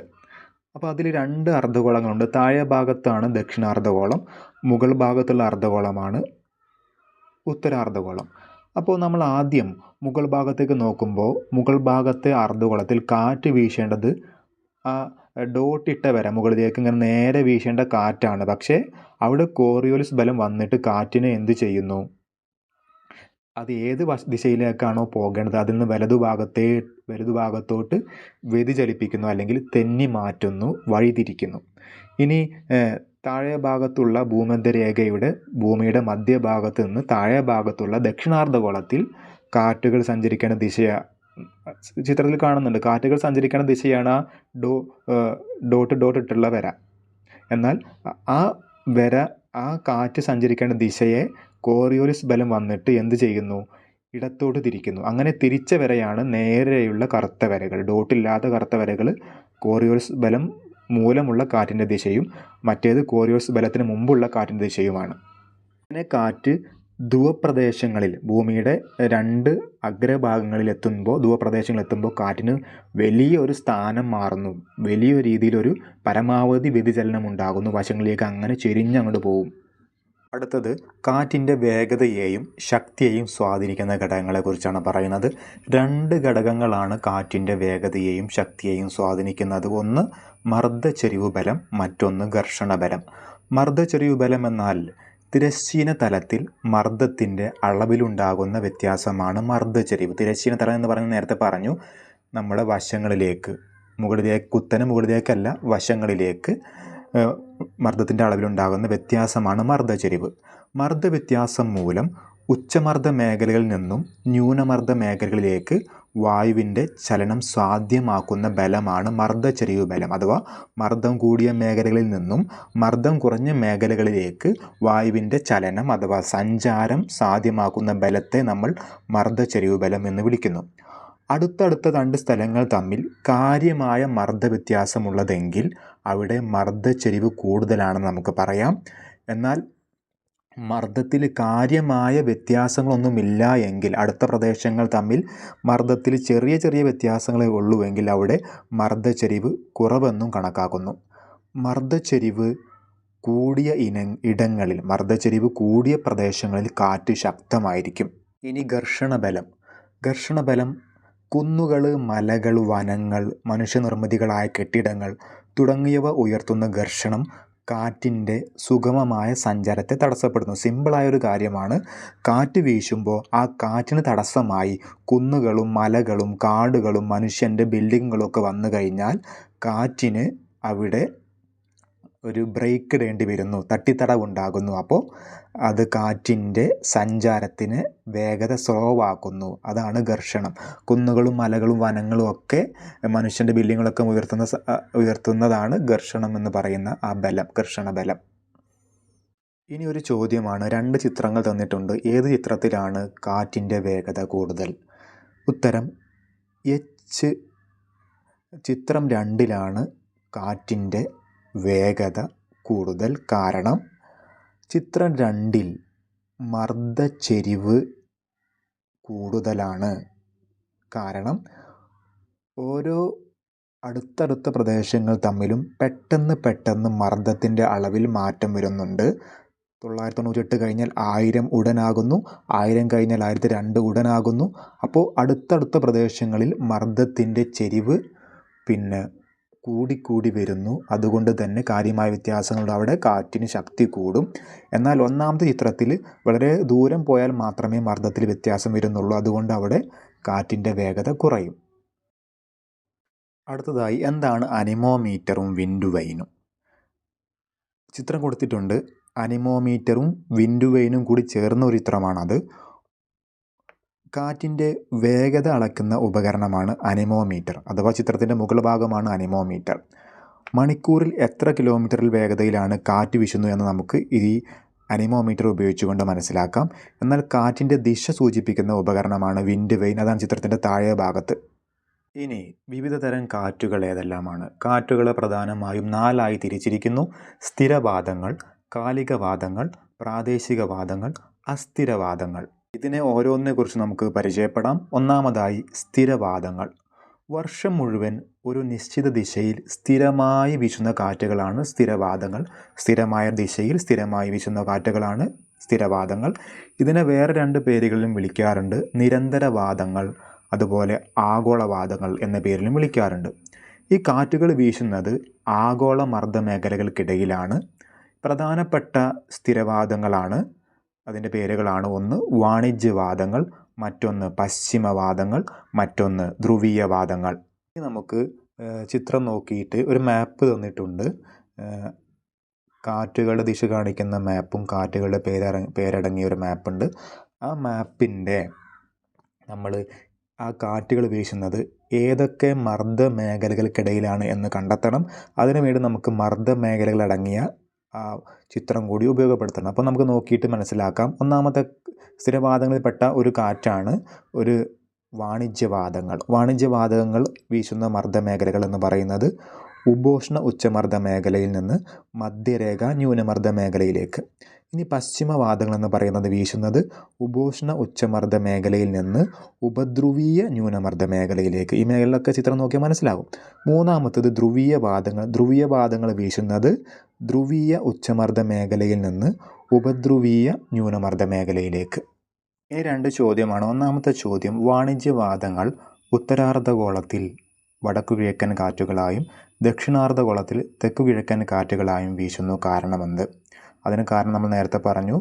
കാറ്റിൻ്റെ ദിശ മാറ്റുന്ന ഒരു പ്രഭാവമുണ്ട്, അതാണ് കോറിയോലിസ് പ്രഭാവം. ആ കോറിയോലിസ് പ്രഭാവം ഉള്ളത് കൊണ്ടാണ് വാണിജ്യവാദങ്ങളുടെ ദിശയിൽ മാറ്റങ്ങൾ വരുന്നത്. രണ്ടാമത്തെ ചോദ്യം: ഉത്തരാർദ്ധഗോളത്തെ അപേക്ഷിച്ച് ദക്ഷിണാർദ്ധഗോളത്തിൽ പശ്ചിമവാദങ്ങൾ കൂടുതൽ ശക്തമാണ്. എന്താണ് കാരണം? ഉത്തരം: ദക്ഷിണാർദ്ധഗോളത്തിൽ ഘർഷണം കുറവാണ്. അങ്ങനെ പറയാൻ കാരണം, ഘർഷണം എന്ന് പറഞ്ഞാൽ നമുക്കറിയാം, കാറ്റ് വീശുമ്പോൾ അവിടെയുള്ള കുന്നും മലകളും പർവ്വതങ്ങളും ബിൽഡിങ്ങുകളൊക്കെ ഉണ്ടെങ്കിൽ അവിടെ ഘർഷണം കൂടും. എന്നാൽ കാറ്റിന് വീശാൻ തടസ്സങ്ങളൊന്നുമില്ല എങ്കിൽ അവിടെ ഘർഷണം കുറവായിരിക്കും. അപ്പോൾ ദക്ഷിണാർദ്ധഗോളത്തിൽ കടൽ കൂടുതലായതുകൊണ്ട് അവിടെ പ്രത്യേകിച്ച് തടസ്സങ്ങളൊന്നുമില്ല. അതുകൊണ്ട് കാറ്റിന് സുഖമായി കടലിലൂടെ അങ്ങനെ സ്പീഡിൽ വീശി പോകാം. തുടർന്ന് പറയുന്നത് കാലികവാദങ്ങൾ എന്ന് പറയുന്ന കാറ്റുകളെ കുറിച്ചാണ്. എന്താണ് കാലികവാദങ്ങൾ? നിശ്ചിത ഇടവേളകളിൽ വിപരീത ദിശയിലേക്ക് ഗതി മാറുന്ന കാറ്റുകളാണ് കാലികവാദങ്ങൾ. അഥവാ നിശ്ചിത സമയം കഴിയുമ്പോൾ അതുവരെ വീശിയിരുന്ന കാറ്റിൻ്റെ ദിശ നേരെ എതിർ ദിശയിലേക്ക് മാറുന്ന കാറ്റുകളാണ് കാലികവാദങ്ങൾ. രാത്രി ഒരു ദിശയിൽ വീശുന്ന കാറ്റുകൾ പകലാവുമ്പോൾ വേറെ ദിശയിലേക്ക് മാറുന്നു. അങ്ങനെ ദിശ മാറുന്ന കാറ്റുകളാണ് നിശ്ചിത ഇടവേളകളിൽ വിപരീത ദിശയിലേക്ക് ദിശ മാറുന്ന കാറ്റുകളാണ് കാലികവാദങ്ങൾ. പ്രധാനപ്പെട്ട കാലികവാദങ്ങളാണ് കരക്കാറ്റ്, കടൽക്കാറ്റ്, പർവ്വതക്കാറ്റ്, താഴ്വരക്കാറ്റ്, മൺസൂൺ കാറ്റ്. കരക്കാറ്റ് എന്ന് പറയുന്നത് കരയിൽ നിന്ന് കടലിലേക്ക് വീശുന്നു രാത്രി സമയങ്ങളിൽ. കടൽക്കാറ്റ് കടലിൽ നിന്ന് കരയിലേക്ക് വീശുന്നു പകൽ സമയങ്ങളിൽ. ഇനി എന്താണ് പർവ്വതക്കാറ്റ്, താഴ്വരക്കാറ്റ്? ചിത്രം കാണുന്നുണ്ട്. പർവ്വതക്കാറ്റ് എന്ന് പറഞ്ഞാൽ രാത്രികാലങ്ങളിലാണ്. രാത്രികാലങ്ങളിൽ പർവ്വതച്ചെരിവുകളിലെ വായു തണുത്ത് സങ്കോചിച്ച് അഥവാ കൂടിച്ചേർന്ന് താഴ്ന്നിറങ്ങുന്ന കാറ്റാണ് പർവ്വതക്കാറ്റ്. ഇനി താഴ്വരക്കാറ്റ് എന്ന് പറഞ്ഞാൽ പകൽ സമയങ്ങളിലാണ്. പകൽ സമയങ്ങളിൽ സൂര്യൻ്റെ ചൂടേറ്റ് പർവ്വതച്ചെരിവുകളിലെ വായു വികസിച്ച് മുകളിലേക്ക് ഉയരുന്നു. അങ്ങനെ താഴ്വരയിൽ നിന്നും മുകളിലേക്ക് ഉയർന്ന കാറ്റുകളാണ് താഴ്വരക്കാറ്റ്. ഇനി എന്താണ് മൺസൂൺ കാറ്റുകൾ? കാറ്റിൻ്റെ കാലികമായ ദിശാവ്യതിയാനമാണ് മൺസൂൺ എന്നതുകൊണ്ട് അർത്ഥമാക്കുന്നത്. കാറ്റിൻ്റെ കാലത്തിനനുസരിച്ചുള്ള ദിശാവ്യത്യാസമാണ് മൺസൂൺ കാറ്റുകൾ എന്നതുകൊണ്ട് അർത്ഥമാക്കുന്നത്. പ്രധാനമായും 2 തരം മൺസൂൺ കാറ്റുകളാണുള്ളത്. ഒന്ന് തെക്കു പടിഞ്ഞാറൻ മൺസൂൺ, മറ്റൊന്ന് വടക്കു കിഴക്കൻ മൺസൂൺ. എന്താണ് തെക്കു പടിഞ്ഞാറൻ മൺസൂൺ? ഉഷ്ണകാലത്ത്, ചൂടുകാലത്ത് ദക്ഷിണേഷ്യൻ വൻകര അഥവാ ഇന്ത്യൻ ഉപഭൂഖണ്ഡം വൻതോതിൽ ചൂട് പിടിക്കുന്നതിനാൽ ശക്തമായ ന്യൂനമർദ്ദം രൂപപ്പെടുന്നു, അഥവാ അവിടെ മർദ്ദം കുറയുന്നു. താരതമ്യേന ഉയർന്ന മർദ്ദമാണ് ഇന്ത്യൻ മഹാസമുദ്രത്തിൽ ആ സമയത്തുണ്ടാവുക. അതുകൊണ്ട് തന്നെ മർദ്ദം കൂടിയ ഇന്ത്യൻ സമുദ്രത്തിൽ നിന്നും മർദ്ദം കുറഞ്ഞ ഇന്ത്യൻ ഉപഭൂഖണ്ഡത്തിലേക്ക് കാറ്റ് വീശുന്നു.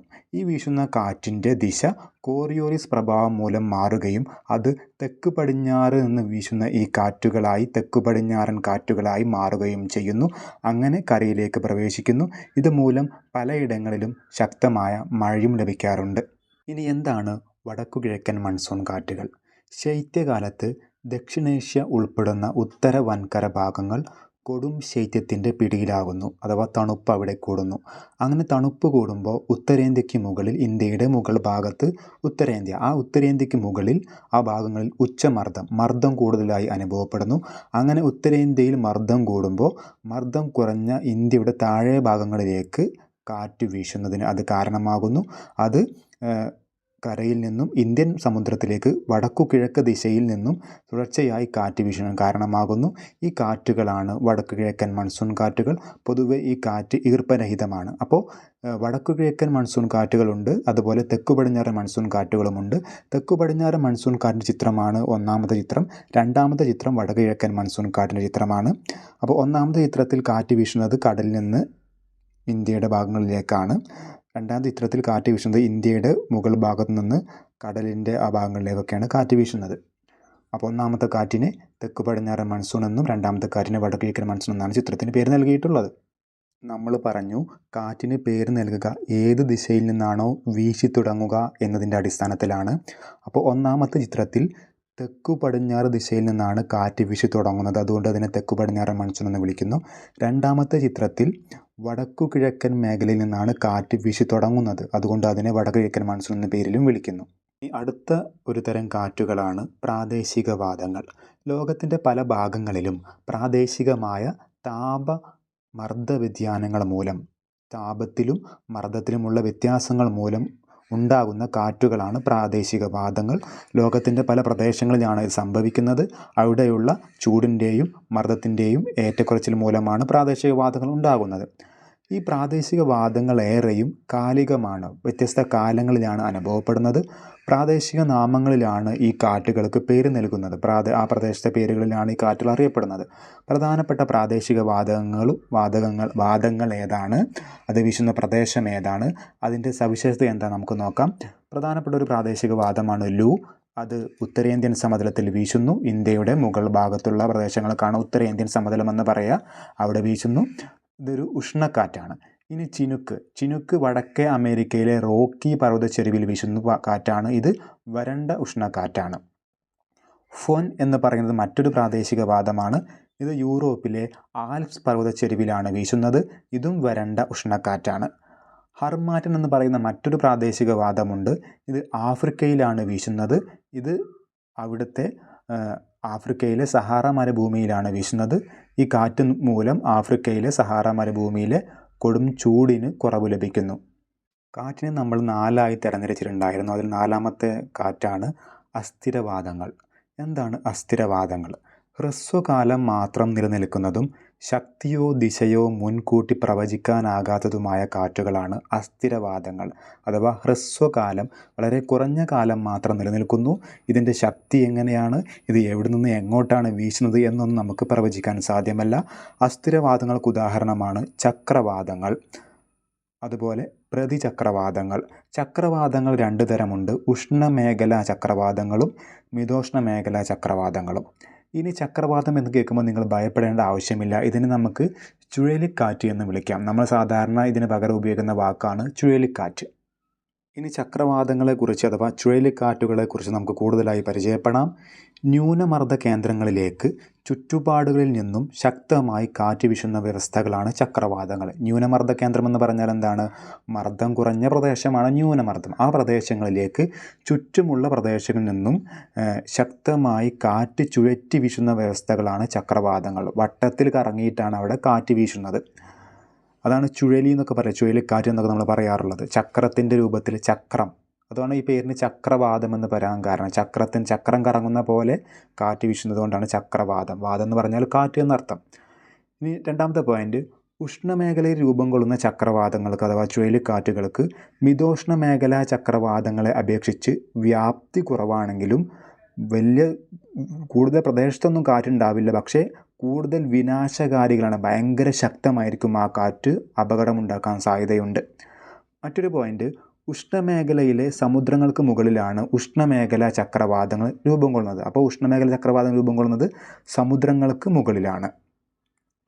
ഉത്തരാർദ്ധഗോളത്തിൽ വടക്കു പടിഞ്ഞാറ് ദിശയിൽ നീങ്ങുന്ന ഉഷ്ണമേഖലാ ചക്രവാതങ്ങൾ തീരം തൊടുന്നതോടെ നിർജ്ജീവമാകുന്നു. അപ്പോൾ ഉത്തരാർദ്ധഗോളത്തിൽ വടക്കു പടിഞ്ഞാറ് ദിശയിൽ വീശുന്ന ഈ ഉഷ്ണമേഖല ചക്രവാതങ്ങൾ തീരത്തെത്തുമ്പോഴേക്കും അതിൻ്റെ ശക്തി കുറഞ്ഞ് നിർജ്ജീവമാകുന്നു. കരയിലെ താപസാഹചര്യങ്ങൾ കടലിൽ നിന്നും വ്യത്യസ്തമായതും കരയിൽ ഘർഷണം കൂടുതലായതുമാണ് ഉഷ്ണമേഖലാ ചക്രവാതങ്ങൾ കരയിൽ കയറുന്നതോടെ നിർജ്ജീവമാകാൻ കാരണം. ഇങ്ങനെ പറഞ്ഞാൽ കടലിൽ ഘർഷണം കുറവാണ്, കാരണം കാറ്റിന് വീശുമ്പോൾ തടയാനൊന്നുമില്ല. വീടുകളോ കുന്നുകളോ മലകളോ മരങ്ങളോ ഒന്നും കടലിലില്ല. അതുകൊണ്ട് കടലിൽ ഘർഷണം കുറവാണ്. ഘർഷണം കുറയുമ്പോൾ കാറ്റ് ശക്തമാകും. എന്നാൽ ഈ ഉഷ്ണമേഖല ചക്രവാതം കരയിലേക്ക് എത്തുമ്പോൾ അവിടെ എന്തുണ്ട്? കുന്നും മലയും ബിൽഡിങ്ങൊക്കെ ഉള്ളത് കൊണ്ട് ആ കാറ്റ് നിർജ്ജീവമാകുന്നു, അഥവാ ശക്തി കുറയുന്നു. ഞാൻ പറഞ്ഞു, ഈ ഉഷ്ണമേഖല ചക്രവാതങ്ങൾ കരയിലെത്തുമ്പോൾ ഘർഷണം കൂടുന്നു, ഘർഷണം കൂടുമ്പോൾ കാറ്റിൻ്റെ ശക്തി കുറയുന്നു. എന്നാൽ തീരപ്രദേശങ്ങളിൽ, തീരത്തോടടുത്ത പ്രദേശങ്ങളിൽ ഈ കാറ്റുകൾ ശക്തമാകാറുണ്ട്. ഈ തീരദേശങ്ങൾ ശക്തമായ ചുഴലിക്കാറ്റുകൾക്കും മഴക്കുമൊക്കെ ഈ ഉഷ്ണമേഖല ചക്രവാതങ്ങൾ കാരണമാകുന്നുണ്ട്.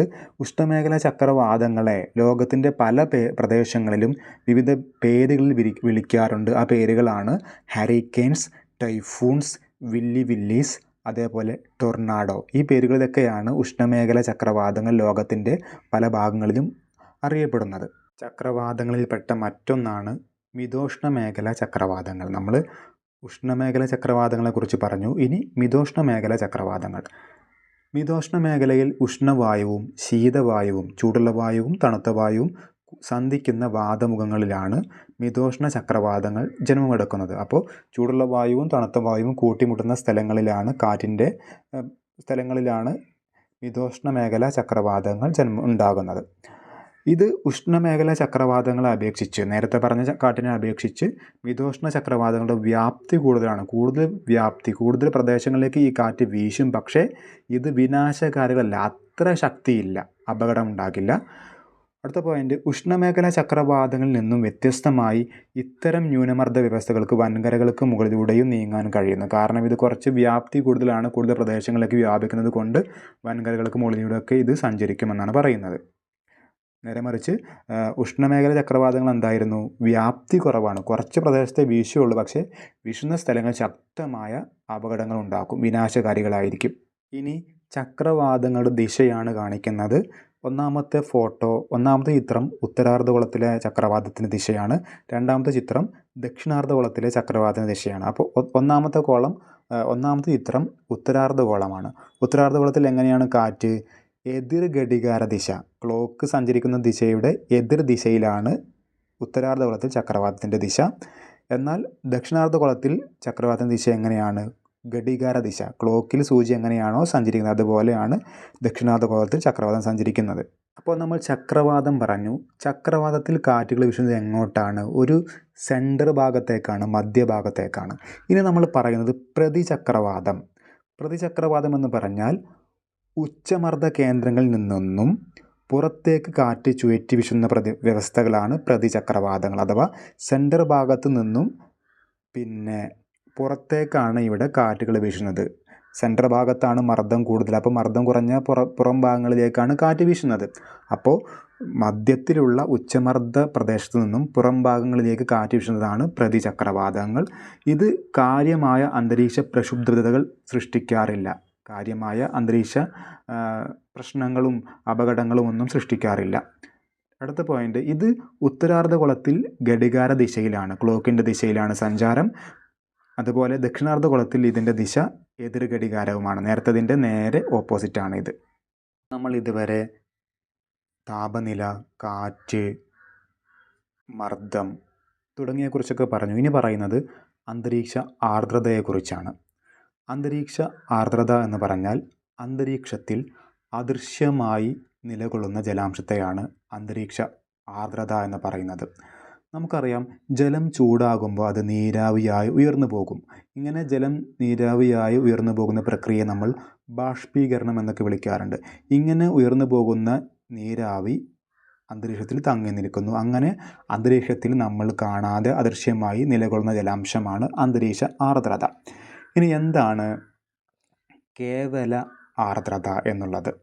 കേവല ആർദ്രത എന്ന് പറഞ്ഞാൽ നിശ്ചിത വ്യാപ്തം അന്തരീക്ഷ വായുവിൽ അടങ്ങിയിട്ടുള്ള അന്തരീക്ഷ ജലത്തിൻ്റെ യഥാർത്ഥ അളവാണ് കേവല ആർദ്രത. ഒരു നിശ്ചിത ഏരിയയിൽ, ഒരു നിശ്ചിത പ്രദേശത്തുള്ള അന്തരീക്ഷ വായുവിൽ അടങ്ങിയിട്ടുള്ള അന്തരീക്ഷ ജലത്തിൻ്റെ യഥാർത്ഥ അളവാണ് കേവല ആർദ്രത. ഓരോ പ്രദേശത്തെയും അന്തരീക്ഷത്തിൻ്റെ താപനിലയ്ക്കും ജലസ്രോതസ്സുകളുടെ ലഭ്യതയ്ക്കൊക്കെ അനുസരിച്ച് അന്തരീക്ഷ ജലത്തിൻ്റെ അളവിൽ ഏറ്റക്കുറച്ചിലുകൾ ഉണ്ടാകാറുണ്ട്. ആ ചൂടിനനുസരിച്ച് അതുപോലെ ജലസ്രോതസ്സുകൾ അവിടെ ഉണ്ടോ എന്നതിൻ്റെയൊക്കെ അടിസ്ഥാനത്തിൽ ആർദ്രതയിൽ വ്യത്യാസമുണ്ടാകാറുണ്ട്. അടുത്ത പോയിൻ്റാണ് എന്താണ് ആപേക്ഷിക ആർദ്രത. ഒരു നിശ്ചിത ഊഷ്മാവിൽ അന്തരീക്ഷ വായുവിന് ഉൾക്കൊള്ളാൻ കഴിയുന്ന ജലബാഷ്പത്തിന് ഒരു പരിധിയുണ്ട്. ഒരു നിശ്ചിത ഊഷ്മാവിൽ അന്തരീക്ഷ വായുവിന് ഉൾക്കൊള്ളാൻ കഴിയുന്ന ജലബാഷ്പത്തിന് ആർദ്രതയ്ക്ക് ഒരു പരിധിയുണ്ട്. ഒരു നിശ്ചിത സമയത്ത് നിശ്ചിത ഊഷ്മാവിൽ അന്തരീക്ഷ വായുവിൽ അടങ്ങിയിട്ടുള്ള ജലത്തിൻ്റെ യഥാർത്ഥ അളവും ആ നിർണായക ഊഷ്മാവിൽ വായുവിന് ആകെ ഉൾക്കൊള്ളാൻ കഴിയുന്ന പരമാവധി ജലാംശവും തമ്മിലുള്ള അനുപാതമാണ് ആപേക്ഷിക ആർദ്രത എന്ന് പറയുന്നത്. ഇത് ശതമാനത്തിലാണ് കണക്കാക്കുക. ഒരു നിശ്ചിത ഊഷ്മാവിൽ അന്തരീക്ഷ വായുവിൽ അടങ്ങിയിട്ടുള്ള ജലത്തിൻ്റെ അളവും എത്ര ജലമാണ് അവിടെ പരമാവധി ഉൾക്കൊള്ളുക എന്നതിൻ്റെ അളവും തമ്മിലുള്ള വ്യത്യാസമാണ് ആപേക്ഷിക ആർദ്രത. ആപേക്ഷിക ആർദ്രത കാണുന്നതിനുള്ള സൂത്രവാക്യമാണ് ആപേക്ഷിക ആർദ്രത സമം കേവല ആർദ്രത ബൈ അന്തരീക്ഷത്തിലെ ആകെ ജലാകിരണ ശേഷി ഇൻറ്റു 100. ഈ ആപേക്ഷിക അല്ലെങ്കിൽ അന്തരീക്ഷ ആർദ്രത അളക്കുന്ന ഉപകരണമാണ് ഹൈഗ്രോമീറ്റർ അല്ലെങ്കിൽ wet and dry bulb thermometer. ഇതൊക്കെ നോക്കിയിട്ട് നമുക്ക് ആർദ്രതയും ആപേക്ഷിക ആർദ്രതയും ഒക്കെ കണക്കാക്കാം. മറ്റൊരു പോയിൻ്റാണ് എന്താണ് പൂരിതാവസ്ഥ. അന്തരീക്ഷം അഥവാ അന്തരീക്ഷ വായു പൂർണ്ണമായും ജലകണികകൾ കൊണ്ട് നിറയുന്ന അവസ്ഥയാണ്, ജലപൂരിതമാകുന്ന അവസ്ഥയാണ് പൂരിതാവസ്ഥ. എന്താണ് പൂരിതാങ്കം? അന്തരീക്ഷം എപ്പോഴാണോ പൂർണ്ണമായി ജലം കൊണ്ട് നിറയുന്നത് അഥവാ ജലപൂരിതമാകുന്നത്, ജലകണികൾ കൊണ്ട് നിറയുന്നത്, ആ സമയത്തുള്ള ഊഷ്മാവ് എത്ര ഡിഗ്രിയാണോ ആ ഊഷ്മാവിനെയാണ് പൂരിതാങ്കം എന്ന് പറയുന്നത്. അന്തരീക്ഷം ജലപൂരിതമാകുന്നതോടെ പിന്നെ അവിടെ എന്ത് സംഭവിക്കാൻ തുടങ്ങും? ഘനീകരണം ആരംഭിക്കുന്നു, കട്ട പിടിക്കൽ ആരംഭിക്കുന്നു. ഇനി എന്താണ് ഘനീകരണം? അന്തരീക്ഷ വായുവിലെ ജലാംശം, വെള്ളത്തിൻ്റെ ചെറിയ അംശങ്ങൾ കട്ട പിടിച്ച് അഥവാ ഘനീഭവിച്ച് ജലകണികകളായി മാറുന്നു. നമുക്ക് കാണാൻ പറ്റുന്ന ജലകണികകളായി മാറുന്ന പ്രക്രിയയാണ് ഘനീകരണം. നേരെ മറിച്ച് അന്തരീക്ഷത്തിലെ ജലാംശം നമുക്ക് നേരിട്ട് കാണാൻ പറ്റില്ല. അത് എപ്പോഴാണ് കാണാൻ പറ്റുന്നത്? ഘനീകരണം സംഭവിച്ച് ജലകണികകളാകുമ്പോൾ മാത്രമേ നമുക്ക് കാണാൻ പറ്റുന്നുള്ളൂ. ഇനി ഘനീകരണം സംഭവിച്ചു കഴിഞ്ഞാൽ എന്തൊക്കെയായിട്ടാണ് ആ ജലാംശം, അന്തരീക്ഷത്തിലെ വായു എന്തൊക്കെയായിട്ടാണ് മാറുന്നത്? അതിന് നമുക്ക് ഘനീകരണ രൂപങ്ങൾ എന്ന് വിളിക്കാം. പ്രധാനപ്പെട്ട ഘനീകരണ രൂപങ്ങളാണ് അഥവാ അന്തരീക്ഷ വായുവിലെ ജലാംശം ആയി മാറുന്ന കുറച്ച് രൂപങ്ങൾ എന്തൊക്കെയാണ്? ഒന്ന് തുഷാരമായി മാറുന്നു, ഹിമമായി മാറുന്നു, മൂടൽമഞ്ഞായി മാറുന്നു, മേഘമായി മാറുന്നു. ഇനി എന്താണ് തുഷാരം? രാത്രികാലത്ത് ഭൗമോപരിതലം തണുക്കുന്നതിനെ തുടർന്ന് ഉപരിതലത്തോട് ചേർന്ന് സ്ഥിതി ചെയ്യുന്ന അന്തരീക്ഷ ഭാഗവും തണുക്കുന്നു. ഇങ്ങനെ തണുക്കുമ്പോൾ നീരാവി ഘനീഭവിച്ച് അഥവാ കട്ടയായി വെള്ളത്തുള്ളികളായി പുൽക്കൊടികളിലും ഇലകളിലും മറ്റു തണുത്ത ചെറിയ പ്രദേശങ്ങളിലും പറ്റിപ്പിടിക്കുന്നതാണ് തുഷാരം. അടുത്തത് ഹിമം. അന്തരീക്ഷ താപനില 0 ഡിഗ്രി സെൽഷ്യസിൽ താഴെയായി കുറയുന്ന പ്രദേശങ്ങളിൽ, പ്രത്യേകിച്ച് രാത്രികാലങ്ങളിൽ രൂപം കൊള്ളുന്നതാണ് ഹിമം എന്ന് പറയുന്നത്. അന്തരീക്ഷ താപനില വളരെ കുറയുമ്പോൾ, തണുപ്പ് വളരെ കൂടുമ്പോൾ, 0 ഡിഗ്രി സെൽഷ്യസിലൊക്കെ താപനില കുറയുമ്പോൾ അഥവാ തണുപ്പ് കൂടുകയാണ്, ആ തണുപ്പ് കൂടുമ്പോഴാണ് ഹിമകണിക രൂപം കൊള്ളുന്നത്. ഇനി എന്താണ് മൂടൽമഞ്ഞ്?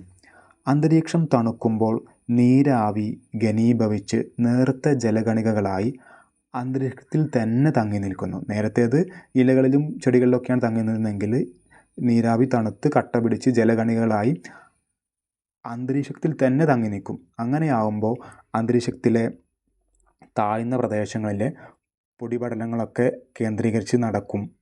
പൊടിപടലങ്ങളൊക്കെ അവിടെ ഉണ്ടാവുമല്ലോ. ആ പൊടിപടലങ്ങളും ജലകണികകൾ ഒക്കെ ചേർന്നിട്ടാണ് ഇത് രൂപം കൊള്ളുന്നത്. ഇങ്ങനെ പൊടിപടലങ്ങളുടെ സഹായം കൊണ്ടാണ് ഈ മൂടൽമഞ്ഞ് രൂപം കൊള്ളുന്നത്. മൂടൽമഞ്ഞുണ്ടാകുമ്പോൾ നമ്മുടെ കാഴ്ചയൊക്കെ അത് ബാധിക്കും. കാരണം മൂടൽമഞ്ഞിലൂടെയുള്ള ദൂരക്കാഴ്ചയെ അടിസ്ഥാനമാക്കി അവയെ നമുക്ക് തരംതിരിക്കുകയൊക്കെ ചെയ്യാറുണ്ട്. മൂടൽമഞ്ഞിനെ നേർത്ത മൂടൽമഞ്ഞ്, കനത്ത മൂടൽമഞ്ഞ് ഒക്കെ എന്നിങ്ങനെയൊക്കെ നമുക്ക് തരംതിരിക്കാം. ഇങ്ങനെ മൂടൽമഞ്ഞ് നമ്മൾ യാത്ര ചെയ്യുമ്പോഴൊക്കെ ഉണ്ടായിക്കഴിഞ്ഞാൽ നമുക്ക് വാഹനത്തിലൊക്കെ യാത്ര ചെയ്യുമ്പോൾ മൂടൽമഞ്ഞ് വന്നു കഴിഞ്ഞാൽ നമുക്ക് മുന്നോട്ട് കാഴ്ചയൊന്നും കണ്ണ് കാണാത്ത പ്രയാസമൊക്കെ അനുഭവപ്പെടും. ഒരു കട്ടിയുള്ള വെള്ള പുകയാണ് നമ്മൾ കാണുന്ന മൂടൽമഞ്ഞ്. നമ്മുടെ പ്രദേശങ്ങളിലൊക്കെ മലകളിലും ഒക്കെ നമ്മൾ കാണുന്ന മൂടൽമഞ്ഞ്. ഇനി നമുക്ക് മേഘങ്ങളെക്കുറിച്ച് പറയാം.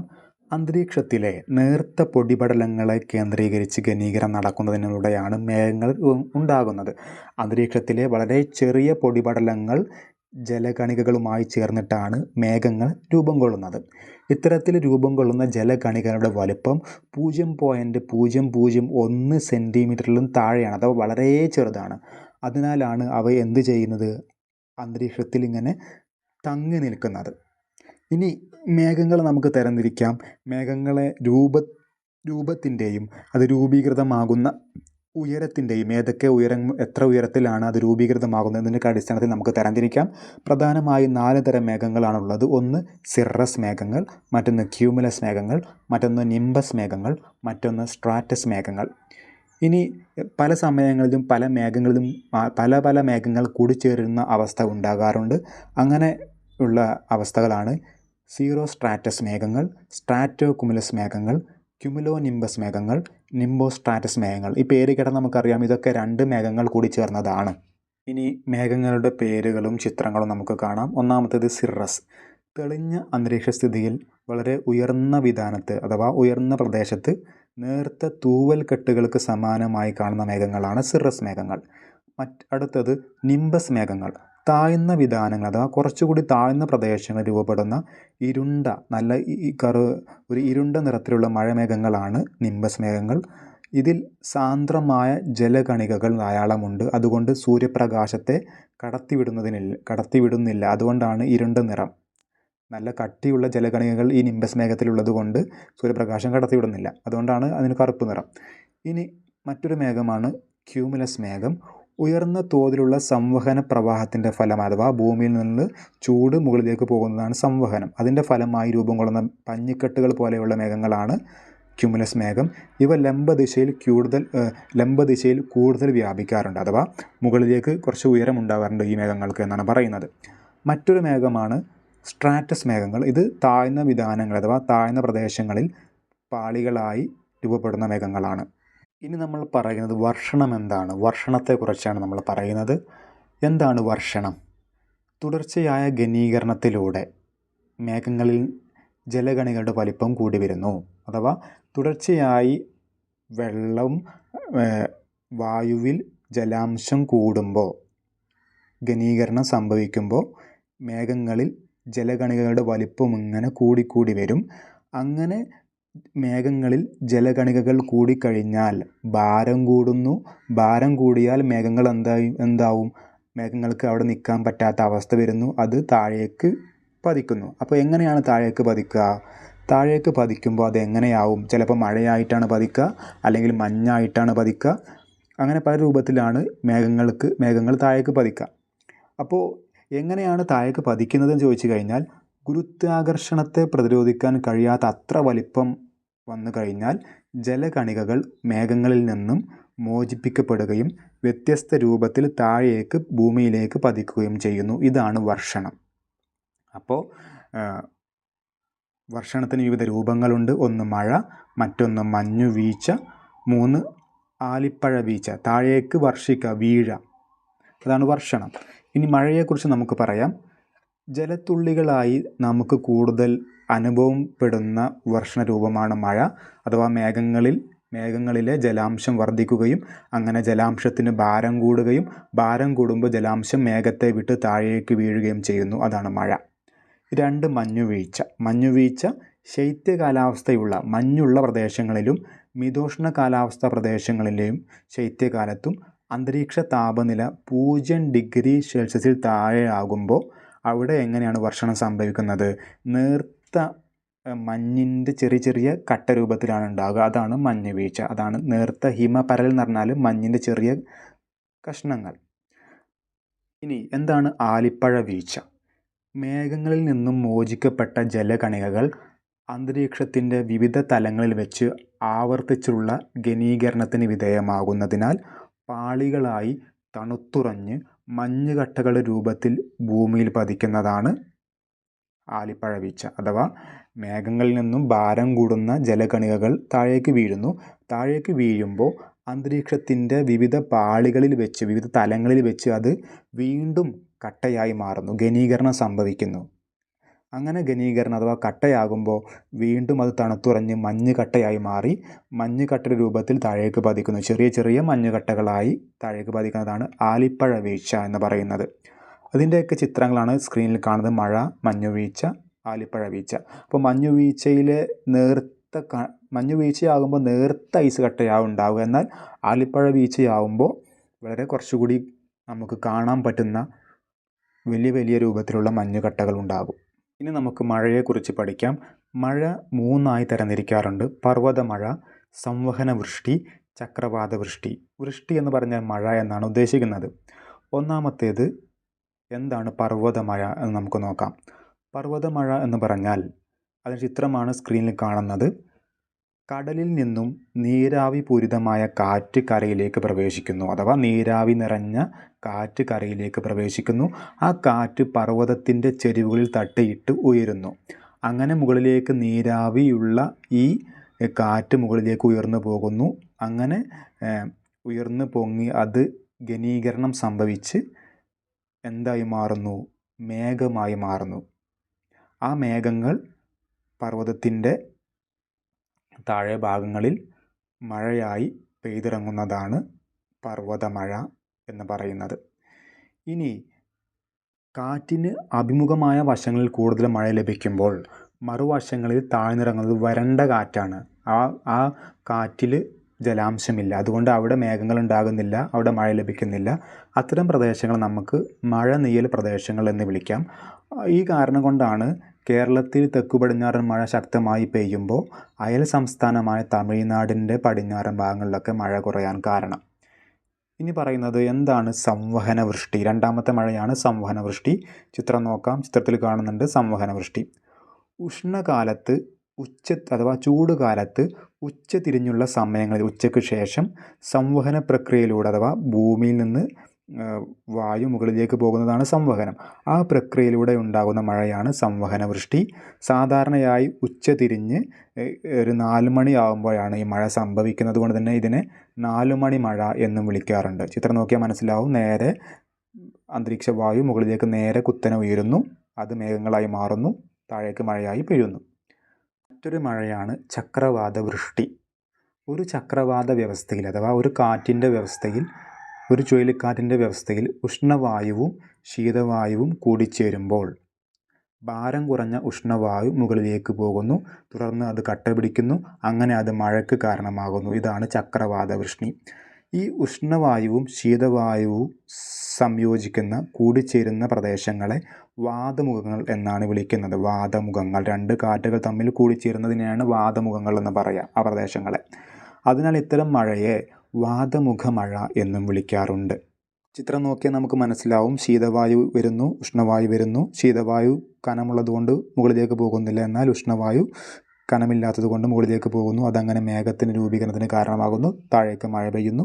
ഈ 2 ഉഷ്ണവായുവും ശീതവായുവും കൂടിമുട്ടുന്ന സ്ഥലത്തെ വാതമുഖം എന്ന് ചിത്രത്തിൽ അടയാളപ്പെടുത്തിയിരിക്കുന്നു.